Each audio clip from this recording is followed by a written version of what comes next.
So here is what we're doing today, folks. This is Cozy Brain Hour. I like to go over how this works in the beginning. So now that we're all here, welcome. I'm so excited you're here. We're going to have a fun time. We're going to have a cozy time. We're going to have a relaxing time. This is a time to kind of unwind together, hopefully learn, connect, have a little bit of fun. This is not therapy. This is absolutely not therapy. This is information. This is entertainment. Hopefully, it's a little bit of both information and entertainment. But even though I am a psychologist, I'm not your psychologist. And this is primarily to inform and have fun. Kindness first in the comments. You all have been pretty great about this in every live stream. Approach each other as if you're a friend, and if someone's having a hard time, approach them as you would a friend who might be having a hard time. But kindness first. Awkward is welcome. Shyness is welcome. Weirdness is welcome. That's all good, folks. We are not here to be perfect. We're here to connect, support, have fun, learn, all that stuff. Keep it light. So if you are sharing anything that you're going through, try to keep it light on difficult details. You never know what might be difficult for someone else to hear. So try to keep things light and then stick with the vibe. So this is not a place for personal support or anything like that.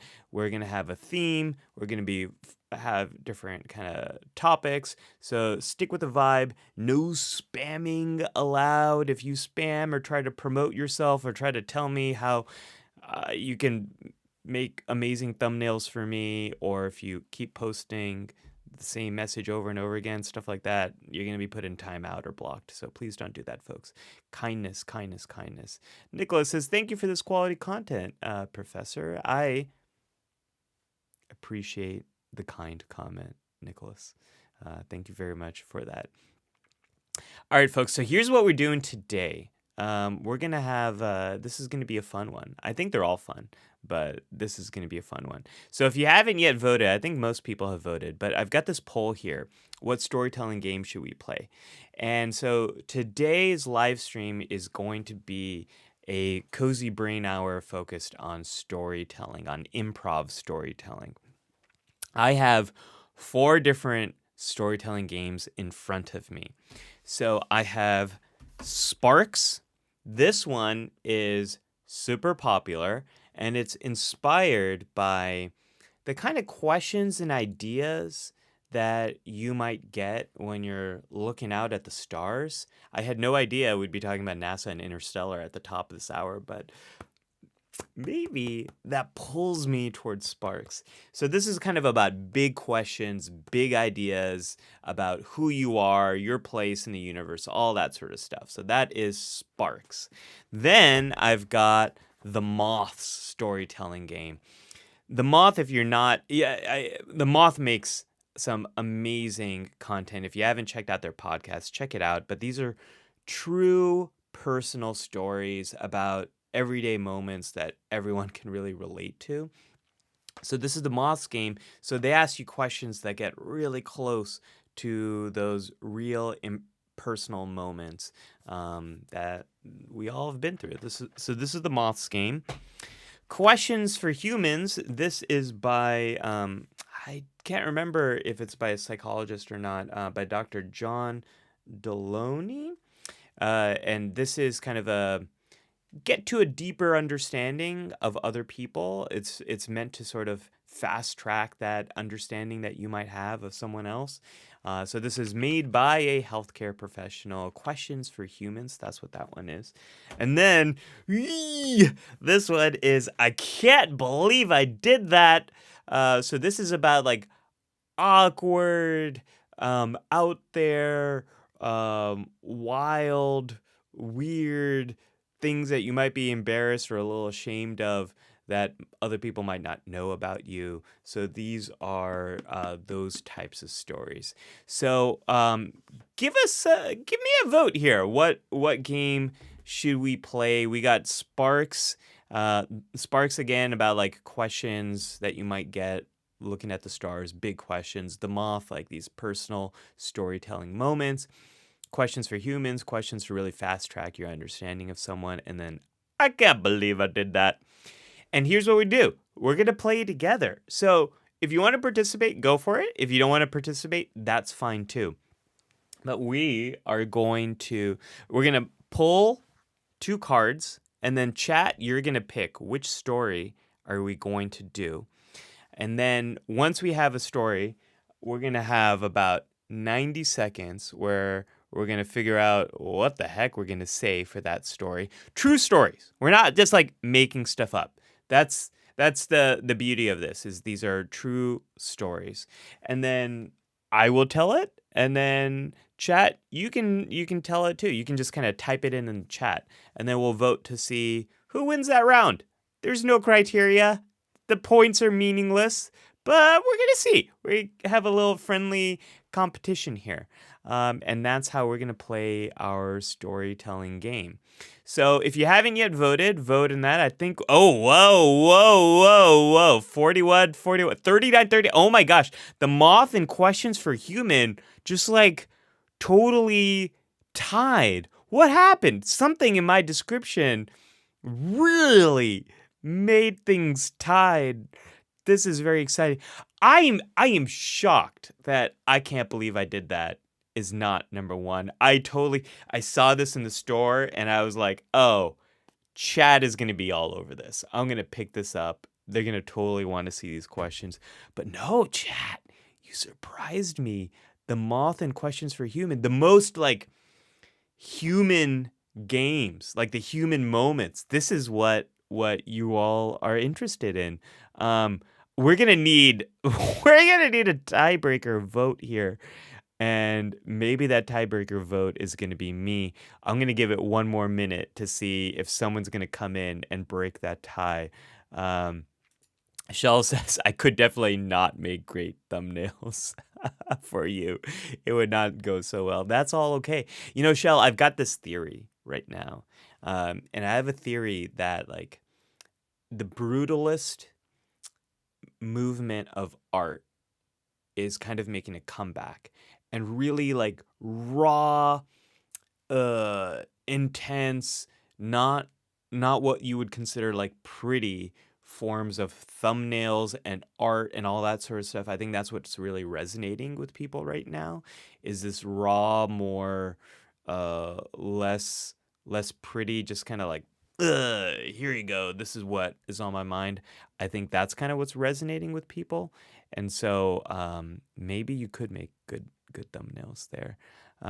What changed? Oh, we got another vote, but it's still tied. How is that possible?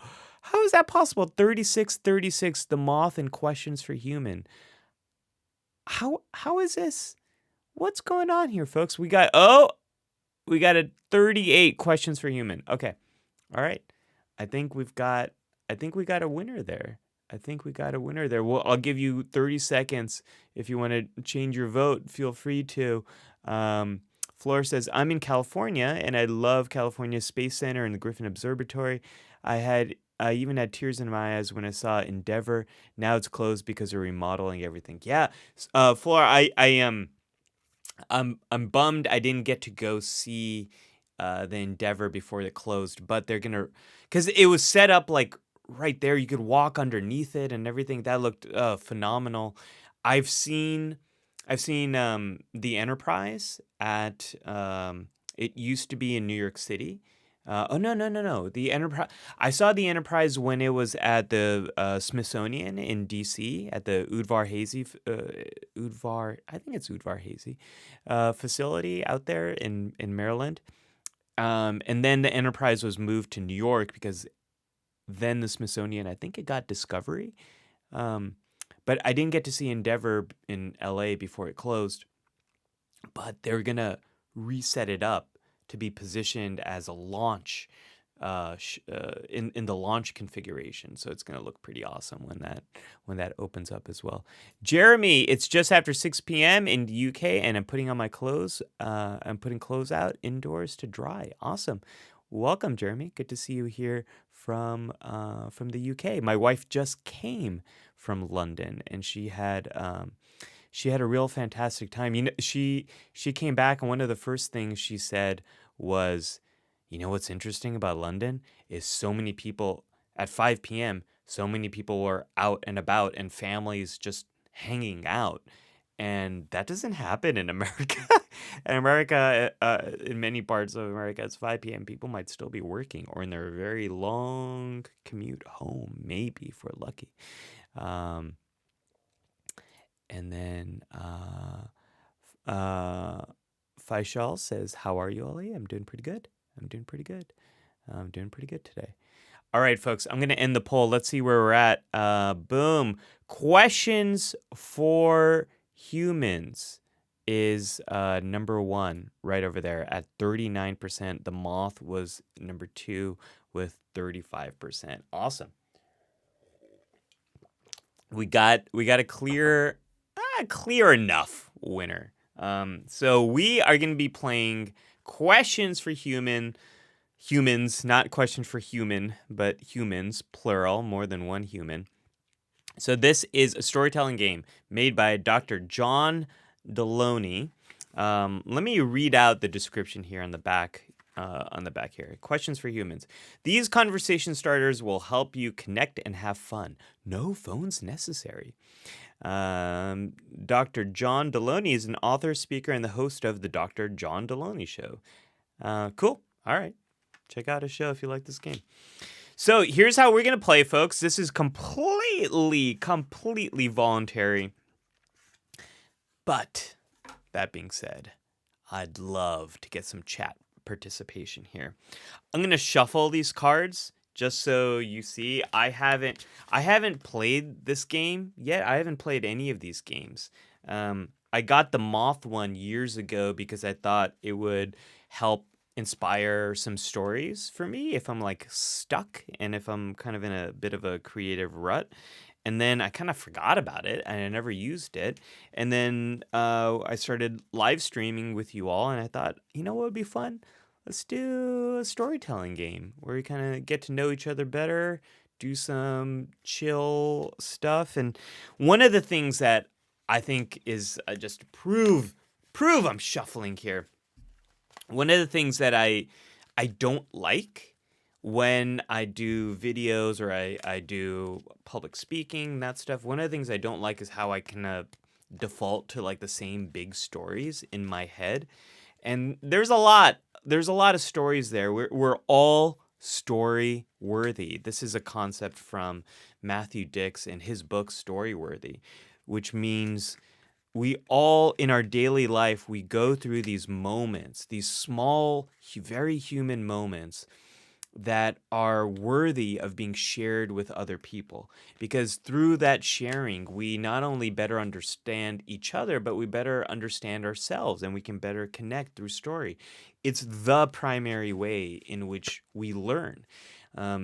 There's so much great research has been done on like how much we remember when something is in the form of a story or whether it's in the form of just facts. And it's so much easier for us to remember stories versus facts. And if those facts are in the form of a story, we will remember those facts better. So stories I think it's our superpower. I think it's getting back to like NASA and Interstellar. I think the story of the moon race and this how we were able to both the Soviets and the United States, like there was an enemy, right, that we had to defeat, and there was a clear mission and clear goal to get the space program to the moon and safely return the astronauts back. Like that was the clear story, the clear mission.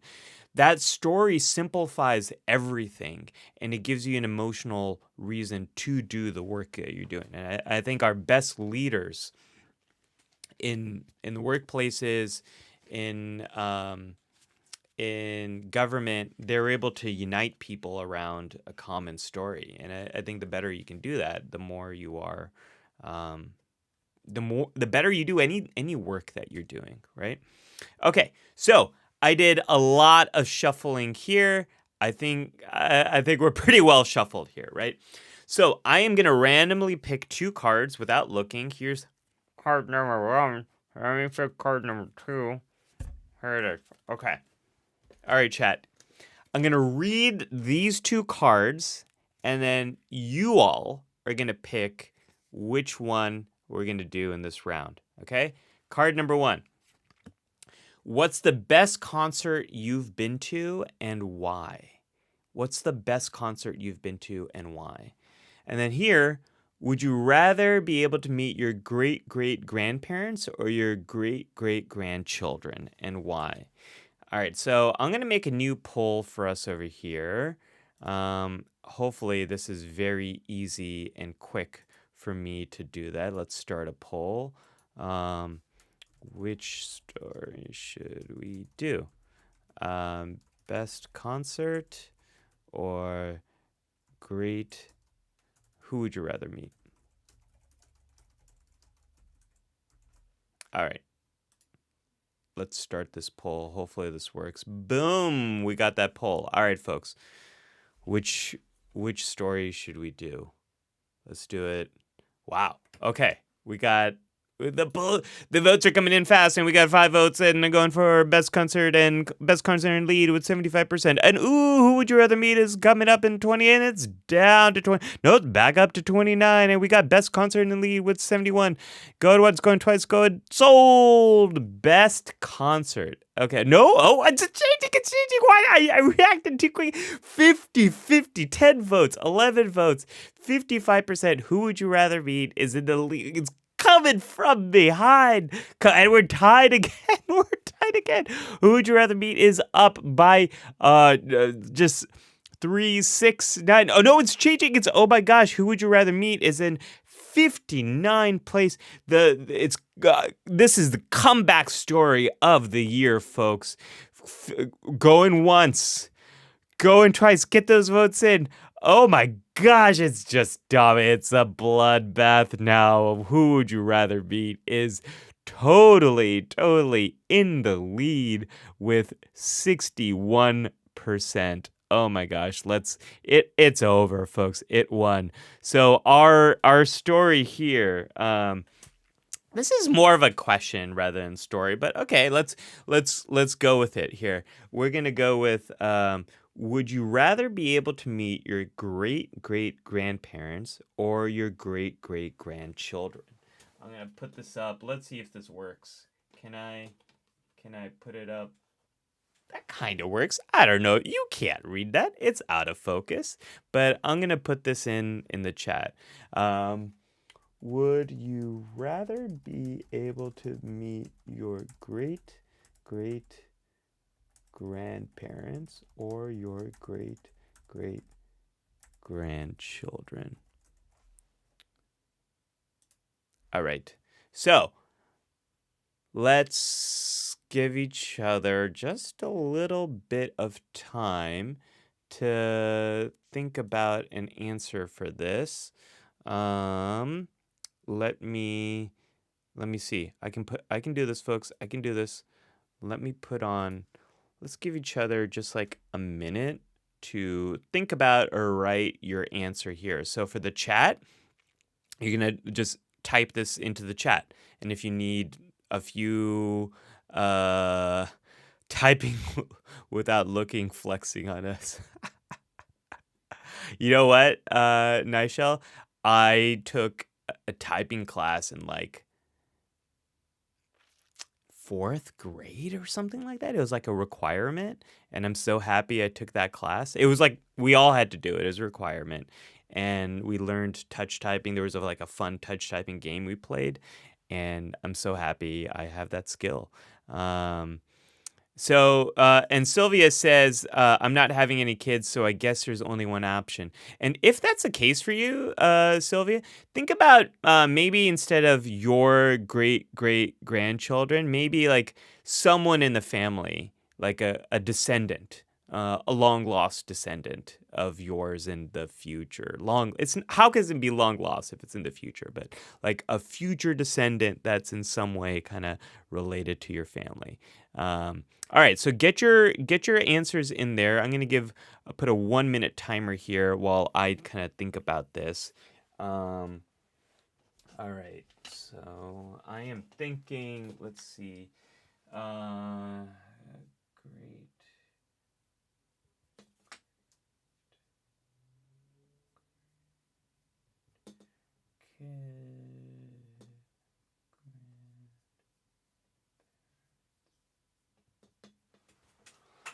Huh.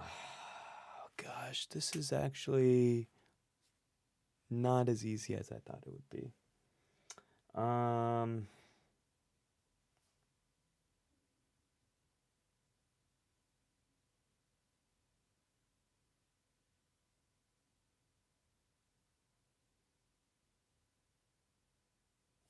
okay.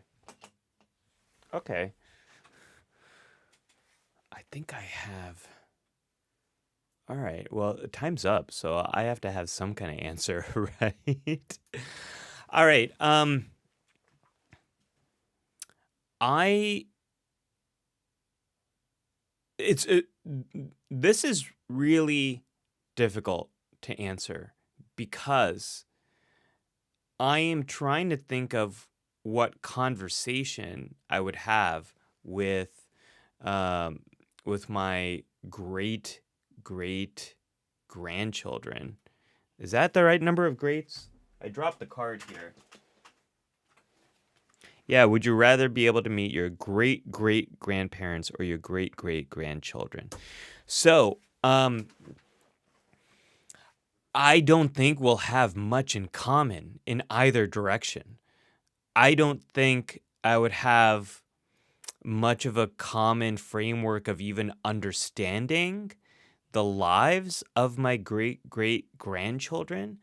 I'm also I'm also a little scared to have that conversation um, because that there's accountability there, right? Like if the world is in not such a great place, my great great grandchildren will be asking me like, this is your fault. Like, why? How did you let things get in this direction? So I'm actually a little scared of that.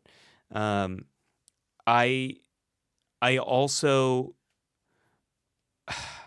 I would like to see how they're doing, and I'd like to see what is the world that has become. I also think I would not understand that world at all. Like I have a very hard time just like when I'm around teenagers and seeing the way they use tech is so different from the way I use it. And we're not that far apart. We're like, what, 20, 25 years apart, me and like a teenager. And it's just such a different way that they're like approaching and using stuff that it feels so alien and so different to me. And so just the idea of a great great grandchildren, I don't know, kind of scares me. But then in the other direction, great great grandparents, like my, you don't have to go that far back. My grandparents, they were farmers, and they came from a very long line of farmers. And the big difference between my maternal grandfather and the rest of my grandparents was or my going further up in my grand ancestry um is that my maternal grandfather went to study agriculture to kind of level up his game as a farmer. But on my mom's side, my all my family's been farmers. um on my dad's side, my grandfather was like he's like a principal administrator kind of person at a school.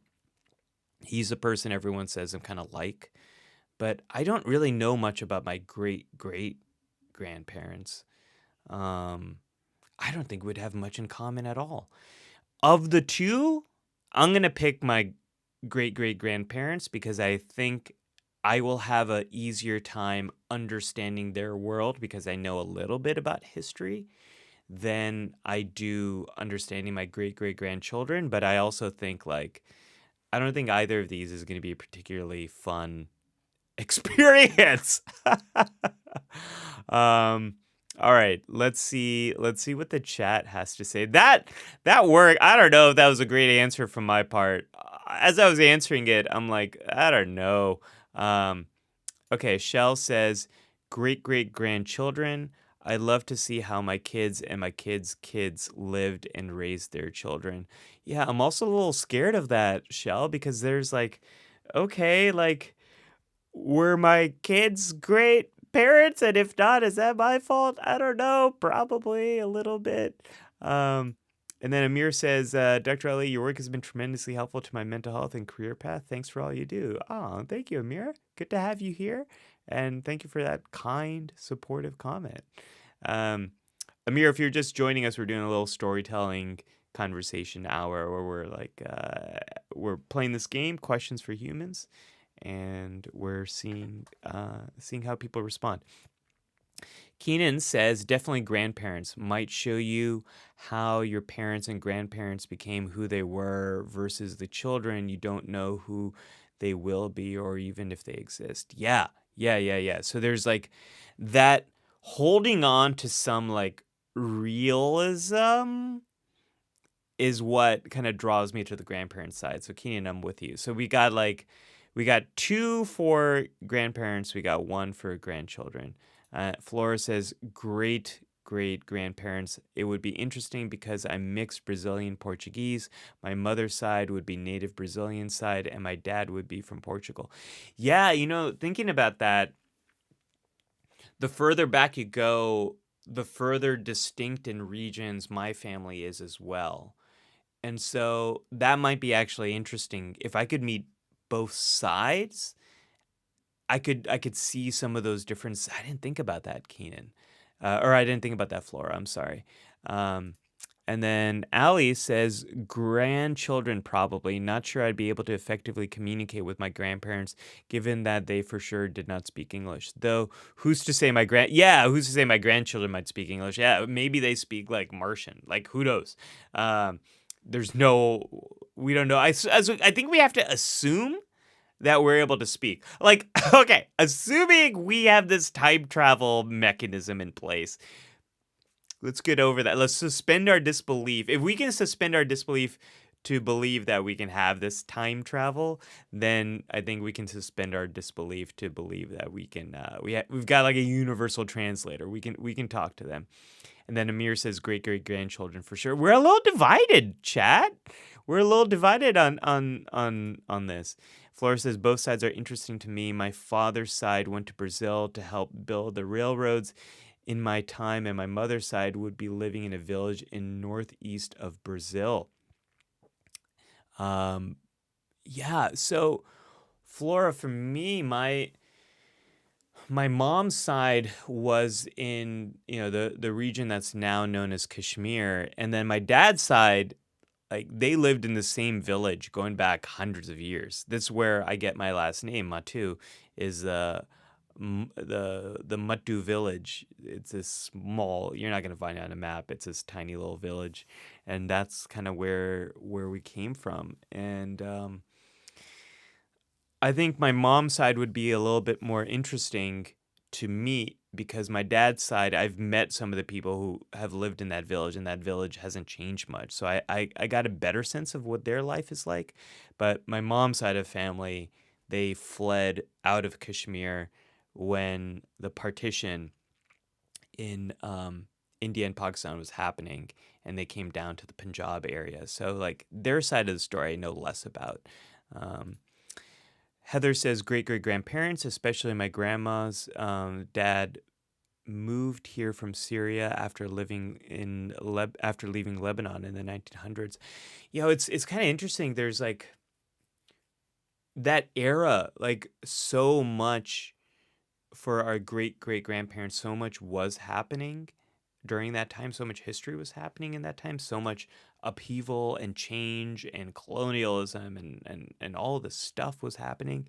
And if we think about great grandchildren, what's that going to be, like 150 years, probably 150 years into the future? So we're looking at the mid 2100s. What is that world? I don't know. I don't know what that world is like. My name Flora is actually my great grandmother's name. Oh, it's a tribute to her. There you go. I think that's a good reason to meet. Nigel says, great grandkids will call me a boomer. I don't. Totally. I don't see that conversation going. So they're going to be like, you old. You're old. Your life is weird. I think, chat, we will have more in common with our great grandparents' generation than our great grandchildren that generation, I think. Let me know if you agree or disagree. April says, I'd meet my great grandparents and warn them about the families that they get their daughters married into, if that's possible. Ooh, April, messing with the timeline. Dangerous stuff. Might create a parallel universe, and who knows if it's going to be better or not. Laffy Bun says, Dr. Ali, live stream is such a good vibe to listen to. Also, hello, you may recognize me or maybe not. I don't know. Laffy Bun. I think you were on a previous live stream. Do we know each other? Have we met IRL? I don't know. Great to see you live. Always great to see you live. Always great to be live. What kind of statement is that? Always great to be alive, folks. And then Sylvia says, if your great grandchildren criticize you for how the world turned out, well, you're only one person. There's only so much you can do. There's a lot I'm doing, but I can't save the world. Yeah, so Sylvia, I totally believe that our job right now is to find meaning in our day-to-day lives and to do the best we can to live a meaningful day. And the best change we can exert is on ourselves and the people around us and the community we are in. Full stop. Like, that is what our value is as humans. We cannot fix and change the world. I think networks of people can, but like, how do you do that? Well, you stay connected to a community around you, and the community around you collectively can do a larger change. But it really starts with you and being connected with the world and space and time and people around you. Amir says, great-grandchildren can tell me about future scientific discoveries and advancements in culture, and also stock pricks. Stock picks. I thought you said stock pricks. I was like, what? Also, Amir, you want to mess with the timeline here. I get it. I've seen Back to the Future. Flores is thinking about which side I would be more interested in. It would be my mother's side. They really had lived in a native village where you live with nature and community. So Flora, me too. Like, that's very much more my mom's side of the family. I'm sorry, my dad's side. And when I was a kid, I kind of looked down on that, like, as this like totally privileged American kid growing up in Northern California. When I heard my dad's stories about like living in a village and no electricity and no telephones and no TV, and like just when electricity was coming in, how exciting that was, and it was only here for like a little bit of time. I heard all that. I'm like, that sounds terrible, Dad. That sounds so boring. And then a few years ago, I asked my dad about his childhood. And now, obviously, like, we have Wi-Fi, we got internet everywhere, and we got supercomputers in our pocket, and like all these science fiction dreams have become a reality. And I asked my dad about his childhood and what he thinks about it now. And my dad said it was the most magical time, you know? And yes, as a psychologist, I know that we become like more nostalgic as we get older, and our memories kind of change a bit, and the best parts of our memories tend to stick out more. Like, in general, I'm not talking about traumatic events, but like in general life, it's the bad stuff fades away faster, and the good stuff kind of sharpens a little bit in our memory, and that's kind of like nostalgia. So I know nostalgia's there. But then when my dad describes his childhood, he describes this independence that he doesn't have now, being in, in his 70s, but also like this independence that he doesn't see as much anymore, where as a kid he could just roam around the village and go into whatever fields, and there weren't like cars that came by, there weren't like major dangers that he had to be worried about, there wasn't a lot of like industrialization, there weren't a lot of people, everyone knew everyone, he lived in a very, very small community, and he had this ultimate freedom. And he said like the most magical thing for him was going out in the fields, playing with other kids, discovering what was out there, like bugs, animals, things like that. And because there was no light and no electricity at night, he had this perfect view of the universe, and he loved that. And I heard him describe all of that, and I was like, oh my gosh, my childhood had none of that. Like the thing I looked forward to were like the new video games and the new cartoons that were coming out and the new movies. It was all like stuff to buy or watch, you know? Like that's kind of what, well, I shouldn't say all of that. Like the other favorite thing I had about my childhood was like riding my bike and the independence I got there. I guess that was my version of that.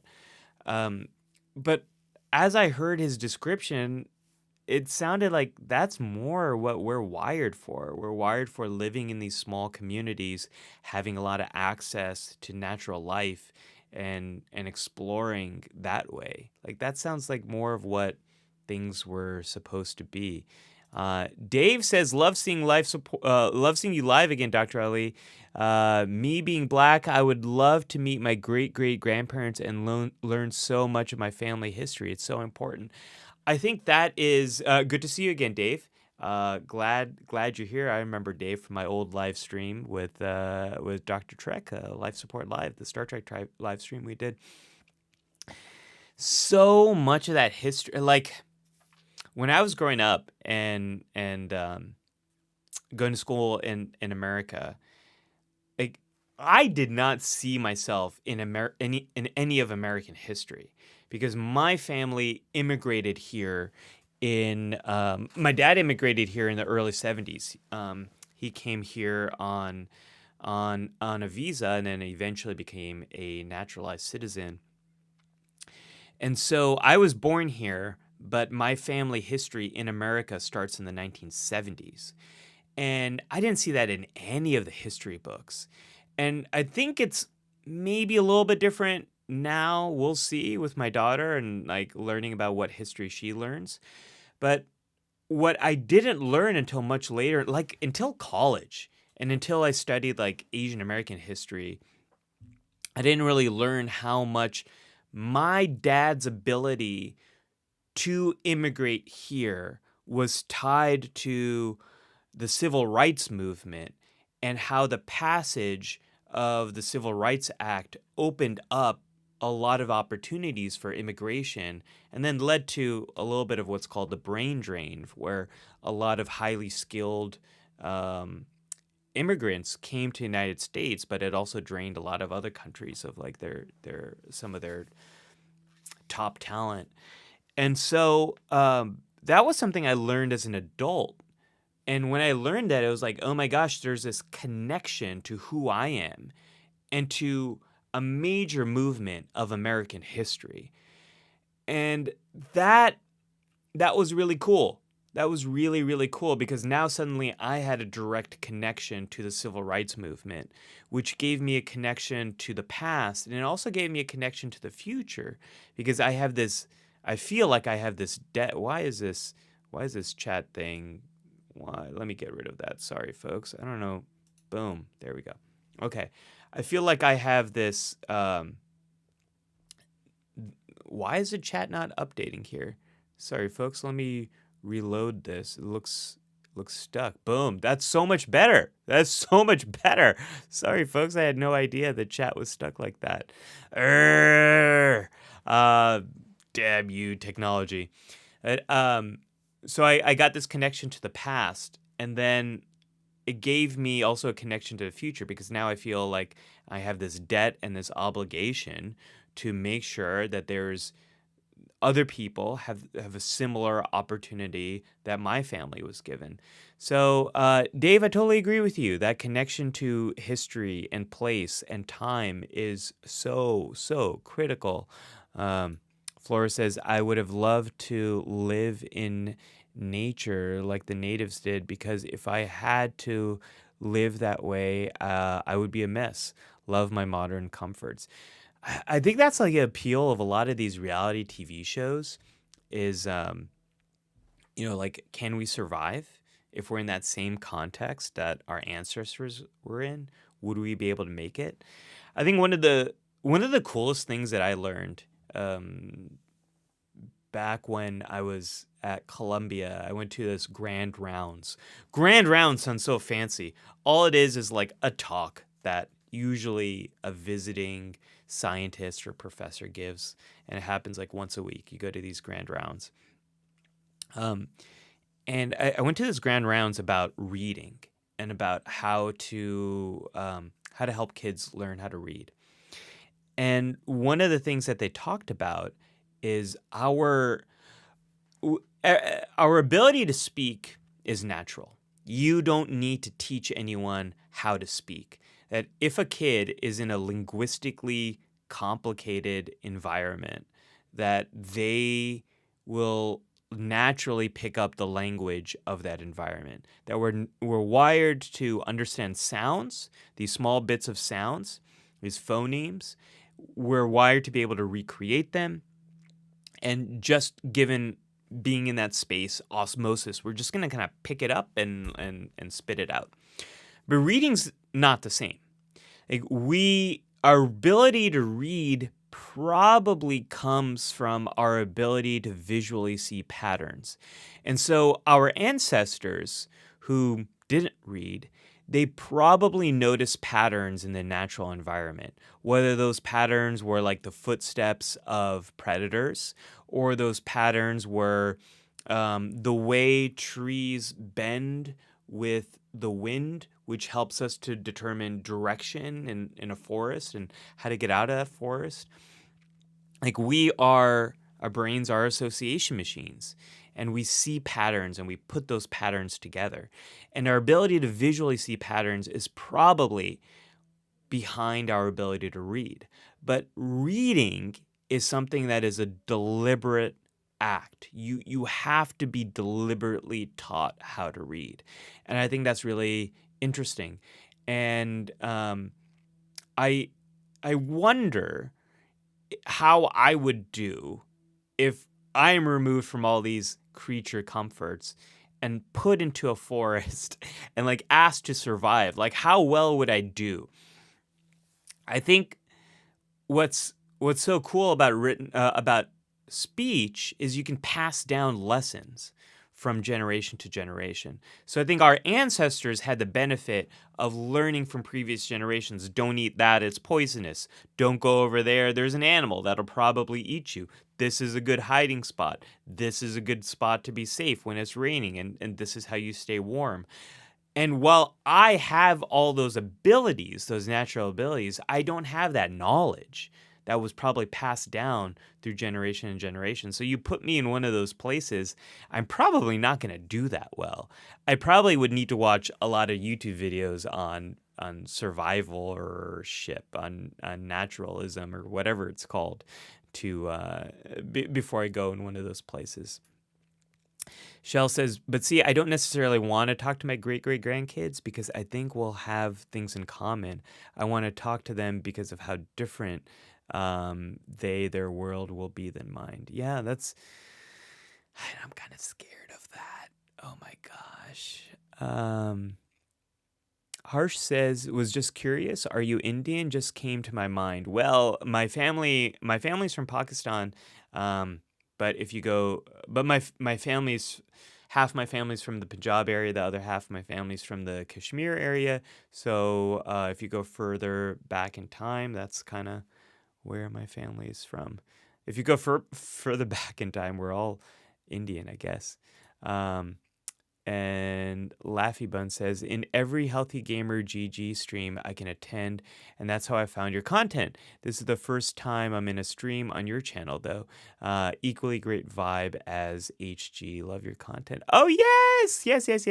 So the Healthy Gamer stream, did a few of those. Good to see you here on... the Healthy Gamer team super encouraged me to do more streaming. They're like, Ollie, why are you not streaming? You should be streaming. You would love streaming.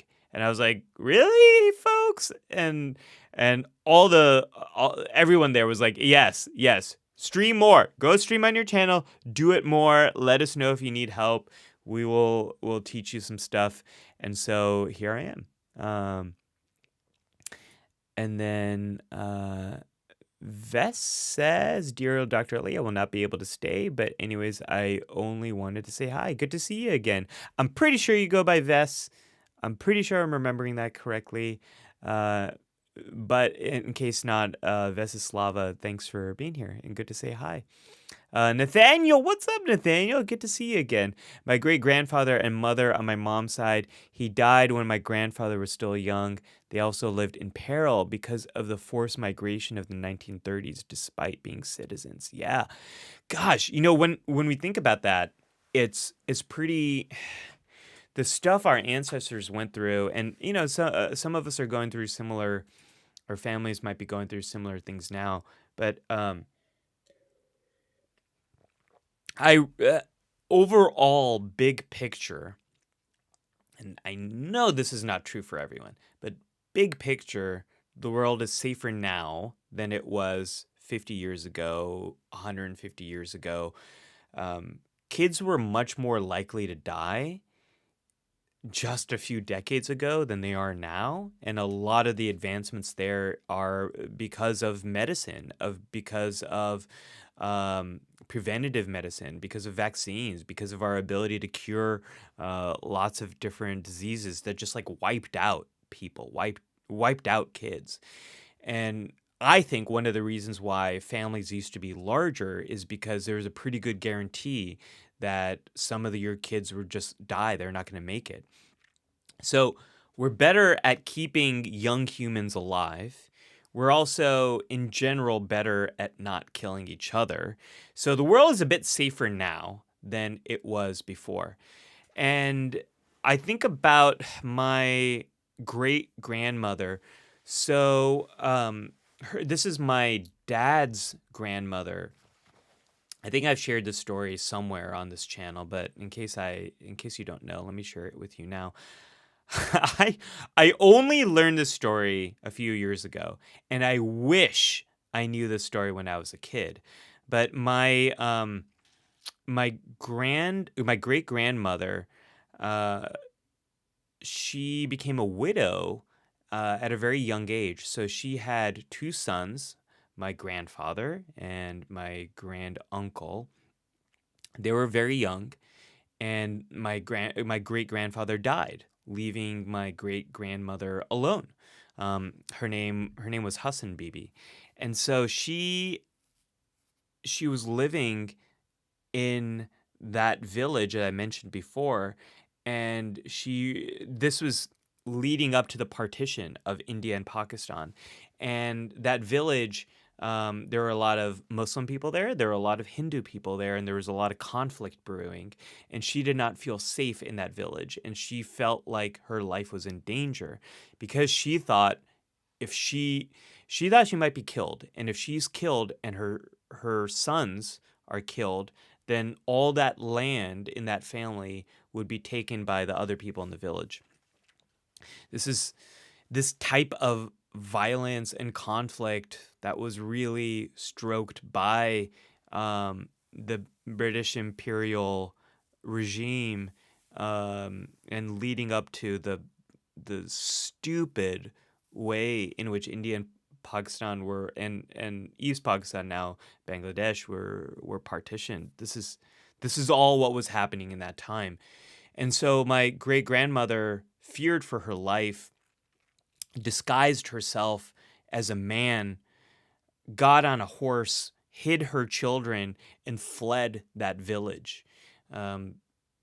potentially saving the whole family line. Like, I literally would not be here if she didn't do that, potentially, right? Like, she basically pulled off this Mulan thing and saved our family.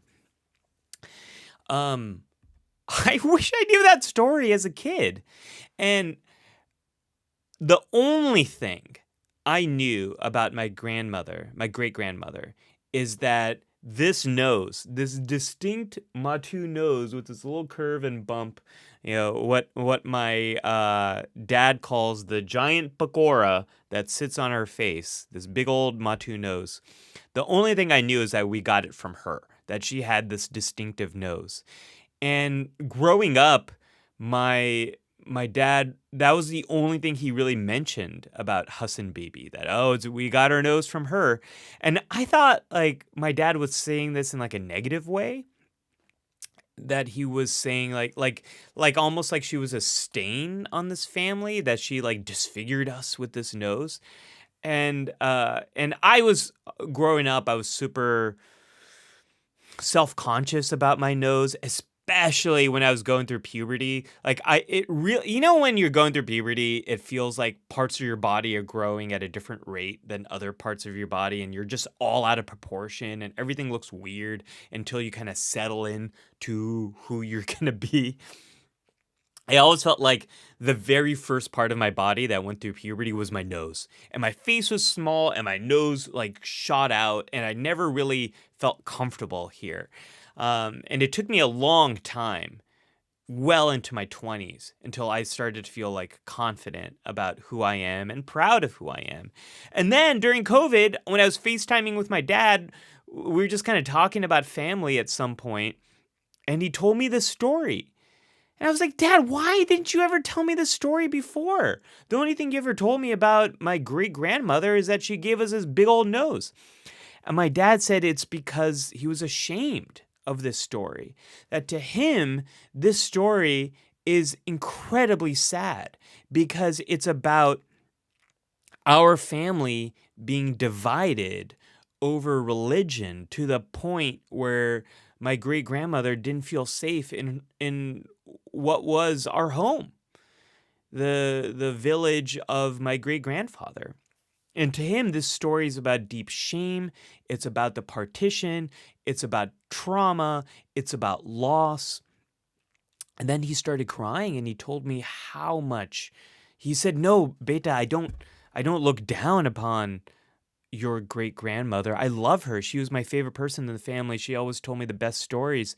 When she died, I was so heartbroken. I loved her so much. I wish you could have known her." And I said, "Dad, like, I needed a story like that growing up, because to me that story is of resilience. It is of someone rising to the occasion to protect her children. To me, that story is about hope and about strength and about courage in a very difficult time. And to me, she's a badass. I could have totally used that because I felt so alone and different and weird and strange growing up. I could have used that story. So I think this is, I don't know how I got on this topic. I think, oh yeah, this is really coming from Nathaniel. You reminded me of this, but this also kind of gets back to what Dave was saying about knowing your family history, and it also gets back to what Harsh was asking about. Yeah, curious if you're Indian. Like, all of these things are tied together, and so, like, knowing your family's history, or knowing the history and where your ancestors come from. Like, a lot of us might not have access to any family history or any stories at all. But knowing some of these trends, knowing some of these things, I think is so helpful to connect you to this larger tapestry of humanity, that we're not just these small little drops of disposable people, like, that you can trade in and out, that we all are connected to this larger lineage, this larger story, this larger purpose. And to connect with that is super super helpful.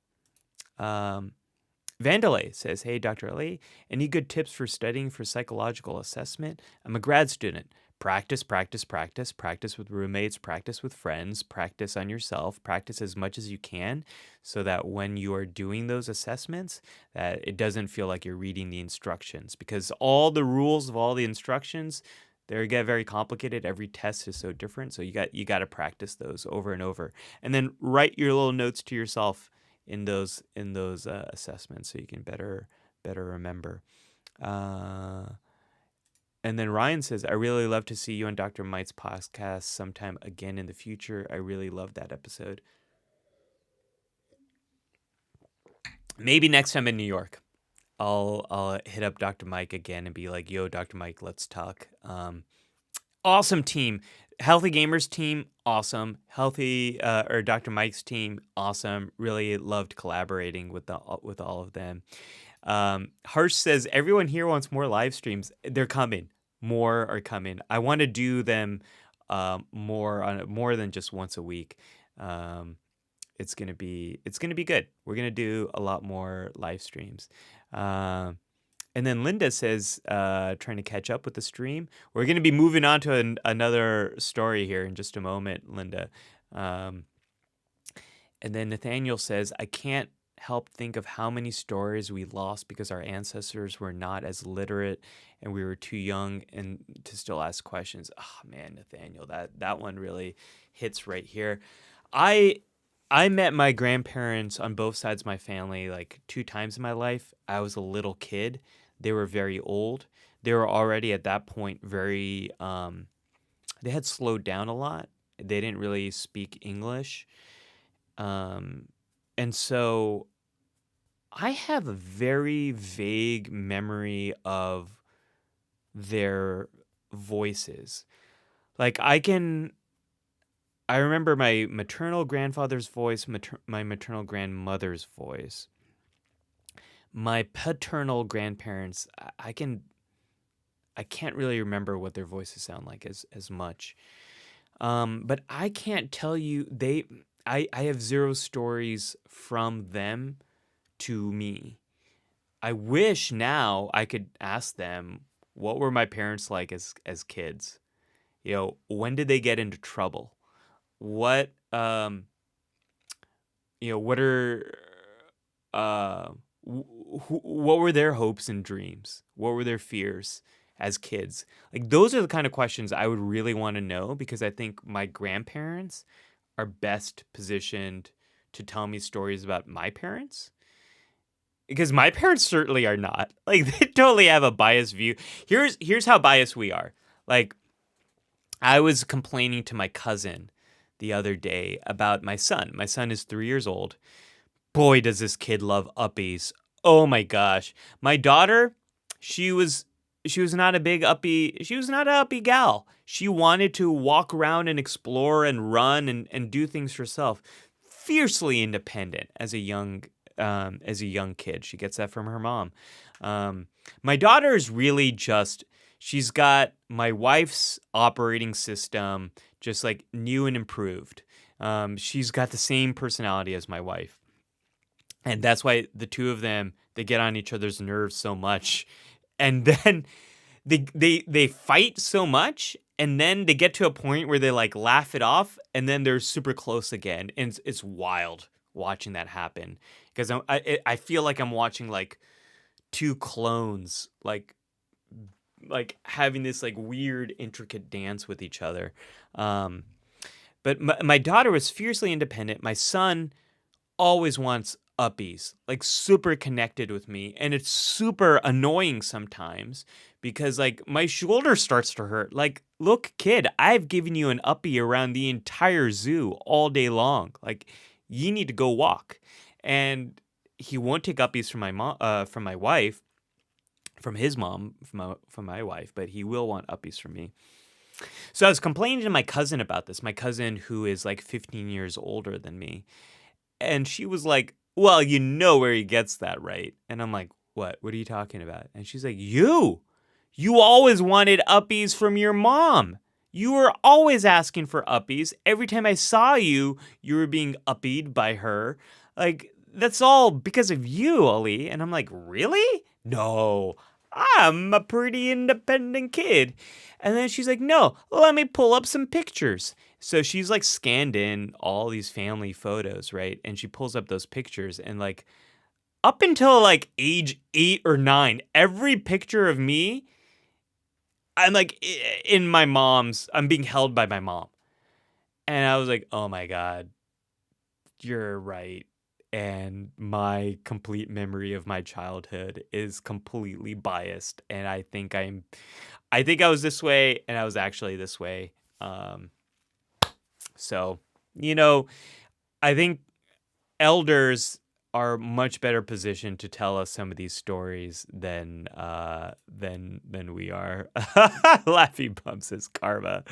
LMFAO. Yes.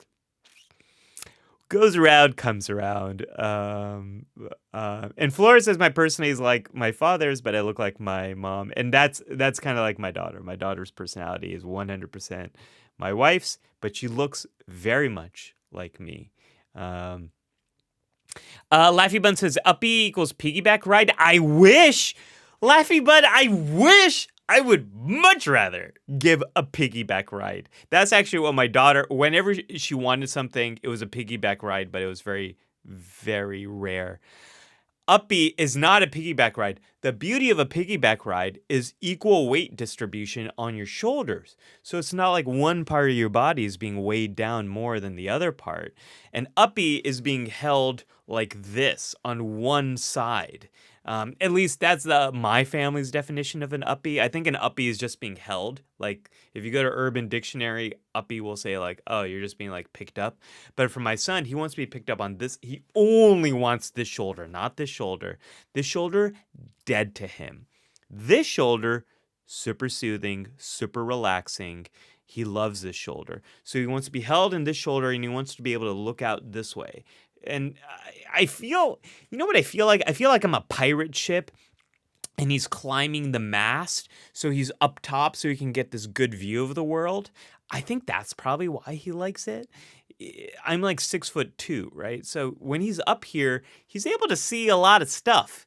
And so, you know, I get it. And I guess that's kind of why, you know, it's, it is what it is. Oh man, I'm just laughing at some of your old comments over here. I think we need to move on to our second story. Yeah. Oh gosh, so many good comments. Laffy Bun says that sounds excruciatingly painful if you were to do that. Like, it sounds excruciatingly painful for you. That's my bad Bane impression right over there. Nobody cared about me until I gave an uppie. Can you imagine Bane giving uppies? Who would he give uppies to? A little Bane? Would that little Bane be wearing a mask? That would be so sad. So Laffy Bun, true story. Because my son's uppies requests, that was one reason why I started lifting weights. And now it's not painful. Now I've kind of like I've kind of built up strength to do uppies. Can you imagine like talking to a personal trainer like what's your reason for coming in? Are you training for something? Are you preparing for some kind of sport? And you're like, no, my son just needs a lot of uppies and I need to level up for that.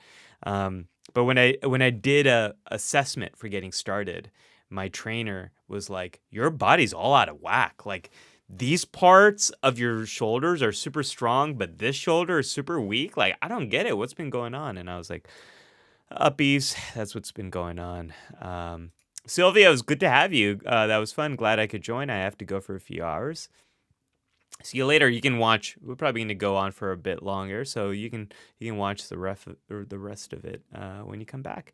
Amir says best reason to train. To be honest, Amir, what I'll tell you about that is I had no idea that one of the best things to come out of training is you just get injured less.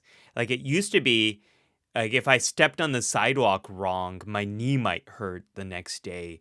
But now like that kind of stuff doesn't happen. I'm just much more physically resilient.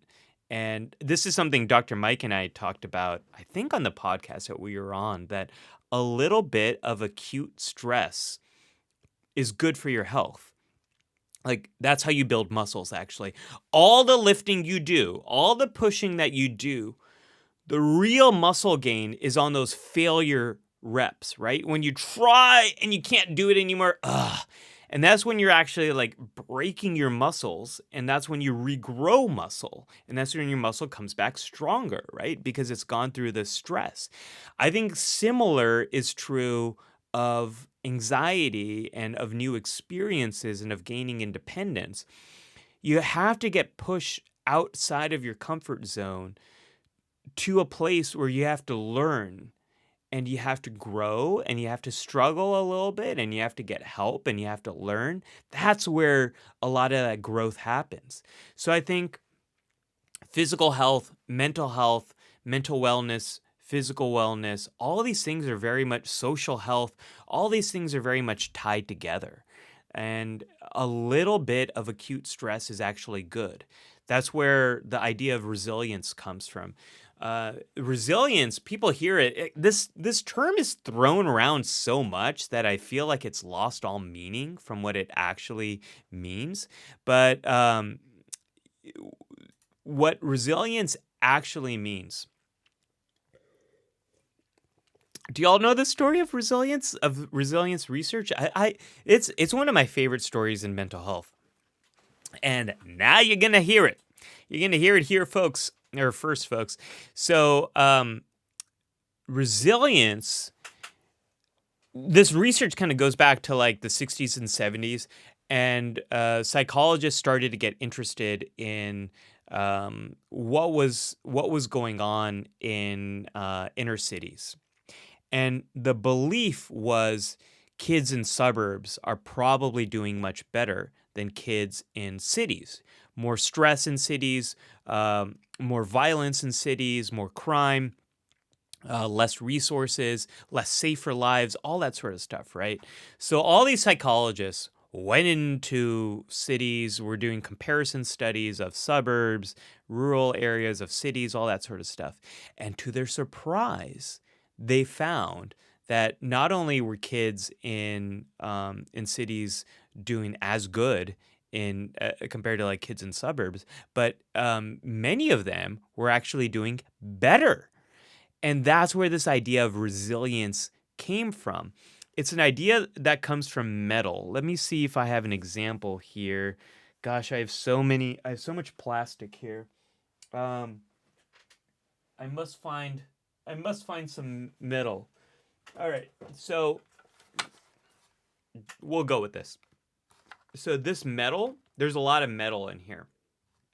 And resilience is this idea of like, how much can this metal bend before it breaks? So I'm twisting it, I'm pulling it, I'm exerting force on this metal. And this boombox is not breaking. It's very strong. It's very resilient. That's what resilience means. It's how strong is this when stress is put upon it? Does it continue to be flexible with that force? Can it take that force and keep going and not break? When a physical property is very resilient, it can bend with force without breaking. So airplanes, the wings, when you're flying, you might see them kind of like move a little bit, actually. And that's a very good thing. They're built for that. They're built to move with the air, with all the forces that are acted upon it. Modern large buildings are built to move and bend.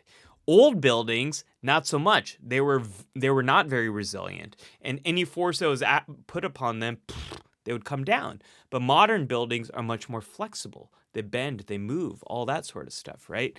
So that's where that name of resilience came from. Is psychologists found that these kids were probably doing better because they had learned how to deal with a lot of stressors that were coming their way.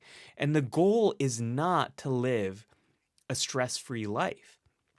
A goal is to learn how to deal with the stressors that come your way.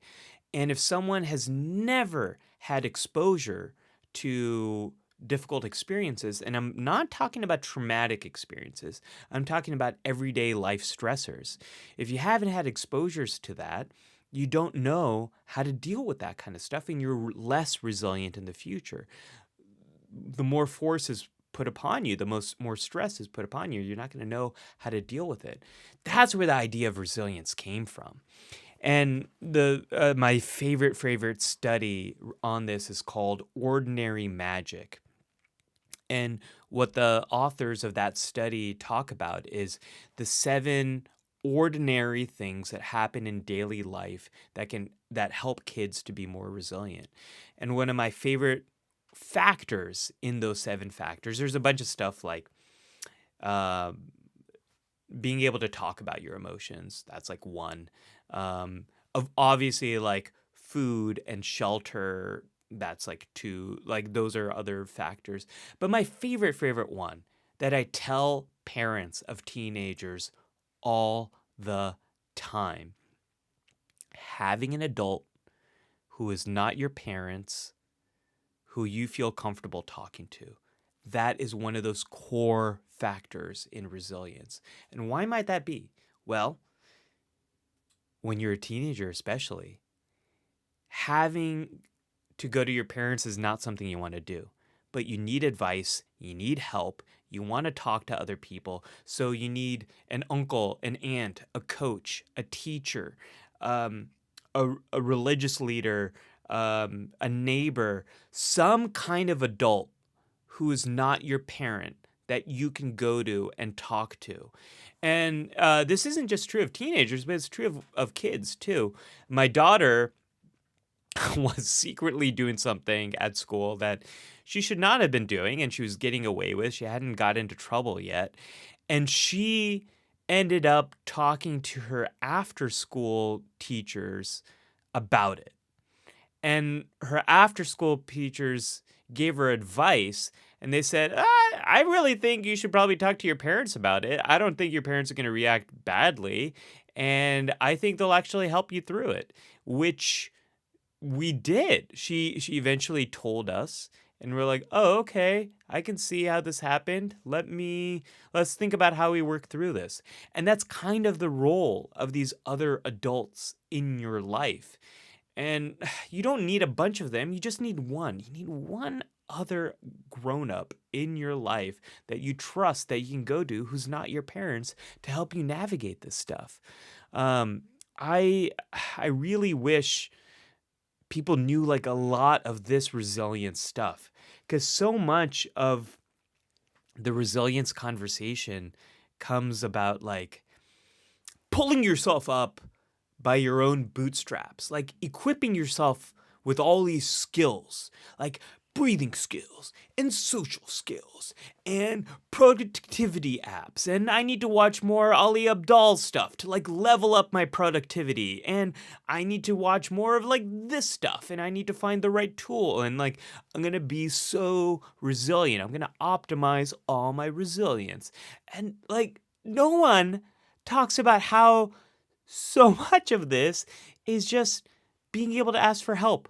Like finding someone you can ask for help and talk through things and get help with things.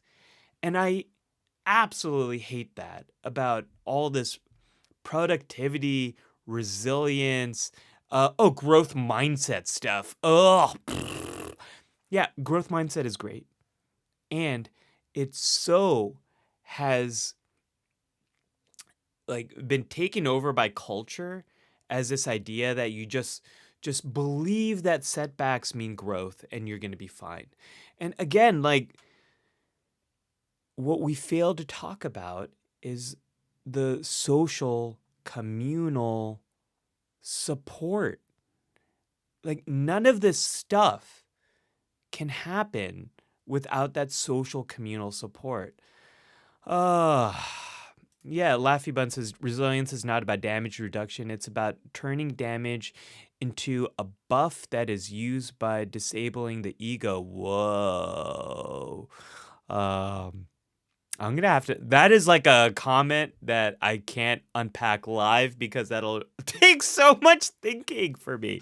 But okay, no, I'm gonna have to unpack it live, Laffy Bun, because I just read it out loud. So now I have accountability. Okay, resilience is not about damage reduction. Agree. Resilience is not about reducing stress and conflict and all that stuff in life. It's not. Um, and I'm putting a pin here for telling you a story about that. So, bing! We're going to have to remember to come back to that one. And then you say it's about turning damage. So, I don't really like the word damage. I'm going to say, because the reason why, Laffy Bun, I don't like the word damage is because my dissertation was on hair pulling disorder. And a lot of people who pull their own hair say they're damaging themselves. And I don't like that language because it really makes it feel like you're hurting yourself and you're doing something that is causing this irreversible harm to you. When the way I see hair pulling disorder is it's a natural grooming behavior that's gone awry, that probably a little bit because of biology, a little bit of because of experience, the way your nervous system works, it's not as well regulated as it should be, and you're dealing with it the only way you know how, and the only way your body is naturally pushed towards, and that's through hair pulling. It's not about damage, it's about coping the best way you know how. So that's why I don't like the word damage. It's about turning damage. So let's say it's about turning stressors, challenges, conflict, problems that come your way into a buff. So a buff, I'm guessing what you mean by buff is like a barrier protection shield, something like that. That is, maybe I'm understanding that incorrectly. Let me know. Into a buff that is used by disabling the ego, so like reducing your sense of self, and reducing ego can mean a lot of different things depending on how people are using it. But I think the way you're describing it here is taking those challenges and using those challenges to reduce your sense of self. So maybe learning about these experiences, learning about opening yourself up to new experiences. How close am I to unpacking what you said, Laffy Bun? Laffy Bun says it's on Dr. K's. It's on Dr. K. Lives in my brain, and I am a mini Dr. K. I can definitely see that. Laffy Bun says that's a fascinating perspective. Thank you for sharing. Yeah, I'm gonna say this. So shadow work, super popular, right? Something Dr. K talks about a lot. And when I was going to grad school, Carl Jung, we definitely talked about Carl Jung, but more and we talked about shadow work as history. We didn't really talk about it as much now because also like the psychodynamic approach has evolved and changed so much since Carl Jung was around. And so when we learned about that, it was much more in terms of history. So when all of this work that he did so long ago resurfaced on YouTube recently, I was kind of shocked by that at first. Like, why is this so popular? And my theory is that one of the reasons why it's so popular is it's very simple and it's also very complicated. That it is like learning to play chess. You can learn it in like a few minutes, and you can spend a lifetime mastering it. And I think the very same thing is true of everything Carl Jung talked about. There are very simple ideas that you can spend a lifetime exploring, and they're a little mysterious. a little complicated, a little fascinating, a little uh, philosophical. And I think that kind of stuff is far more appealing than a lot more of what cognitive behavioral therapists talk about. Like DBT, which is so effective and so helpful for so many people, really can feel like reading a very complicated instruction manual, whereas Carl Jung feels like it is tapping into this underlying truth about how people work and how culture works. So that's my theory. Let me know what you all think. Laffy Bun says, I was using video game terminology. Basically, don't try to avoid stressors. The real growth is in surfing the waves of the stressors. Laffy Bun, that makes so much more sense. Like, yes, I agree. I agree completely with what you're saying. Yes, high five. Boom. Totally agree with that comment. And I completely agree with it. And then Laffy Bun says people like Eckhart have been parroting psychodynamic perspective into a westernized format since I was a child. So I disagree. That is the first time it's come back. But the first directly. Yeah, I think that's fair. I think I would say more popularized on YouTube. Let's say that. I think some of my colleagues would disagree that it's the first time it's being popularized in like mental health too. I get that. I mean more like on YouTube culture and all of that. All right. And Mr. A says hello and good evening all. Hello, Mr. A. Good to see you here. I'm a big fan of the letter A in names. I am very much a big fan of that. Okay, I cannot believe we have spent an hour and a half on one card. All we did is this one card. I didn't think that this would generate so much discussion, and it has. Let's do. Do you all want to do one from the Moth? The Moth came in second place. Should we do one from the Moth? I think we should do that. Let's do that because in the poll that we did, the Moth came in second place. I thought we were gonna get through like 20 of these in this time. We got through one, which I think just points to how much I can go on and on about one thing. I always underestimate how much time I spend talking about one thing. Sometimes, folks, this is no joke. I come on to these things beforehand and I'm like, there's no way I'm going to find anything to talk about. Like, what am I going to talk about? And then chat, with our powers combined, we can spend hours on just one card, which I absolutely love. And Lux Celeste, good to see you again. Just got here. I'll be listening while working. Listen while you work. Do. Good to have you here. Good to have you here. Laffy Bun says, I love this chat. I love this chat too. What a great place. I love this chat. And then Mr. A says, I started going to the library today and got a good bit of reading and writing done that feel better for doing so. Think I'll make this a habit. Mr. A, I was a terrible student, and then I got to community college because I almost flunked out of high school. And I got rejected from every college I applied to. No joke. I applied to like somewhere between 7 and 10 colleges, and all of them rejected me. It's because my junior year grades were pretty bad.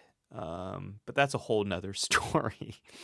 And that's a story that involves heartache and so much stuff. That's a story for another day. But when I got to community college, I accidentally enrolled in introductory psychology. I only enrolled in that class because I waited till the last moment to register for classes. It was one of the only ones that was still left open. And then I was hooked. Because my professor, Dr. Ramskoff, he the first lesson, he challenged every myth we have about the brain, behavior, about thoughts and feelings, and like gave us psychological, scientific answers for all these questions that I had been searching for my whole life. Like the reason I was so interested in science fiction is because science fiction asks these big questions about humanity and who we are and all that sort of stuff. And now I found a science that had answers for that. So I would go to the library, my community college library, and I would read ahead just because I was so hooked on the concept and I wanted to know more and more. And then when I went to the library, I was like, whoa, this is cool. Like, there's a bunch of other people here that are doing the same thing. And I don't have all the distractions that I have at home. And just being in that space made me want to do more and read a little more. So throughout my entire time at community college, I did that. And then when I transferred to university, I kept doing that as well. And it was great. Like I loved doing work in the library. It super is helpful. I think it's similar to the experience a lot of people have of like joining a Zoom and just working with other people on that Zoom, or like watching a like come study with me video on YouTube and just seeing in the comment section all the people that are also doing that work. Like gets back to that very first social psychology experiment. Like, do people run more if they run by themselves or in a group? And people ran more in a group. Like, we really want to fit in. We really want to be part of a group, and that tribal mentality is really hard to push. It's a lot easier the easiest way to change a habit is to join a group of people who are already living that new habit that you want. That's the easiest way to do it. Like I just saved you a lot of time from reading Atomic Habits. Just do that. Like find the identity you want, find out where those people are, and just do that thing. And that's the easiest way to change habits. So I totally agree. I totally agree with you. How long did it take you to go from freshman to PhD? Says Asamir. I was 2 years community college right out of high school. I aced through that because for the first time I became a good student because for the first time in my life I cared. I cared about studying. I love psychology. And here's the cool thing about studying psychology. Studying psychology made me a better student because the more I studied psychology, the more I learned about how we learn. And my secret sauce of studying psychology, why psychology was so easy for me, is I would learn something and then I would immediately apply it to my life. I would learn about how our nervous system works and I would immediately apply it to my life. Like my psychology textbook, at the end of each chapter, we're like, here's how you can apply this right now. And then I would just do those things and my life would get better and I would learn the concept and I would ace the test. This one time I showed up late to class and it turned out that we were taking a midterm that I had not studied for. I thought the midterm was the next week, not this week. And I still aced the test because I was reading ahead and I knew the stuff so well because I was just immediately applying it to my life.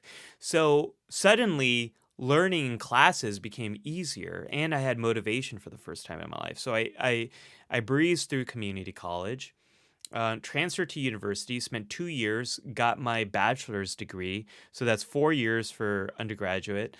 Immediately went on to get my PhD. I went to a 5-year program and I finished my 5-year program in 7 years. I was not ready for that. Also, life threw me a bunch of curveballs in grad school. My brother died when I was in grad school. My parents moved. I was also really burnt out of college. That transition from college, I worked really hard. And then transitioning from college to grad school, I was really done. I really think I would have benefited from taking a few years off and working and then going to grad school. I wish I'd done it's my only regret about what I did with school. I wish I'd done that differently. But then it took 7 years of grad school, and then 1 year postdoc, and then I finally had my license, and I was finally an independent psychologist. So that is how that happened. And Laffy Bun says, honestly, about this habit thing, that's how I realized I wanted to be a psychologist, as well as serially watching Dr. K made me like, wait, I could just do this as a career. I love that. I love that watching Healthy Gamer. You're like, I think I can do this. I think this is for me. Um, and then Mr. A says, that's awesome. Just to clarify, I'm no longer a student. The house has been getting too noisy and stressful, and I need a new space outside it that is quiet and that I can read and write what I love. Even better, Mr. A. Even better. So, if I can just go on a capitalism rant right now, I really hate how, for so many of us, the only place we can find a quiet, communal place to do work is usually a place where we have to pay money.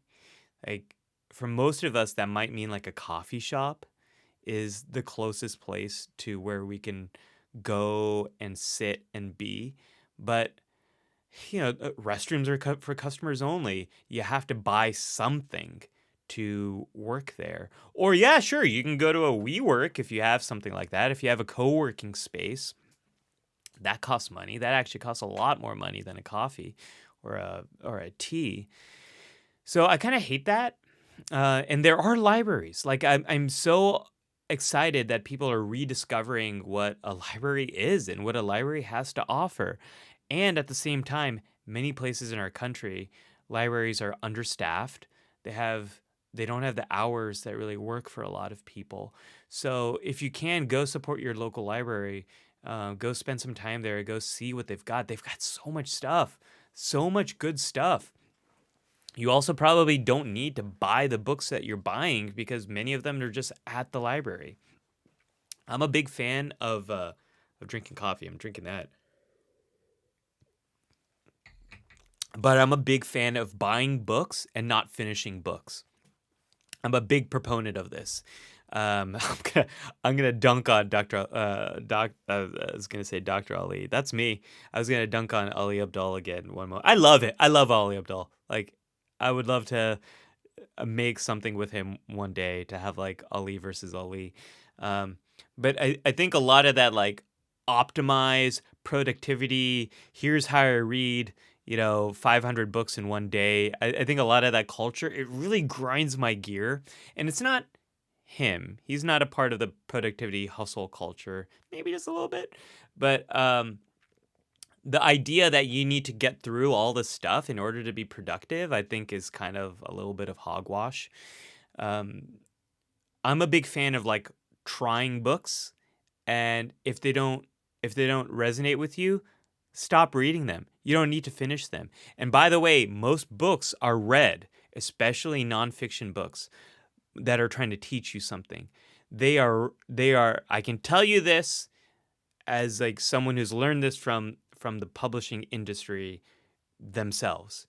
Most books are written to teach you everything you need to know in that first chapter, because most people only read the first chapter and they drop the book.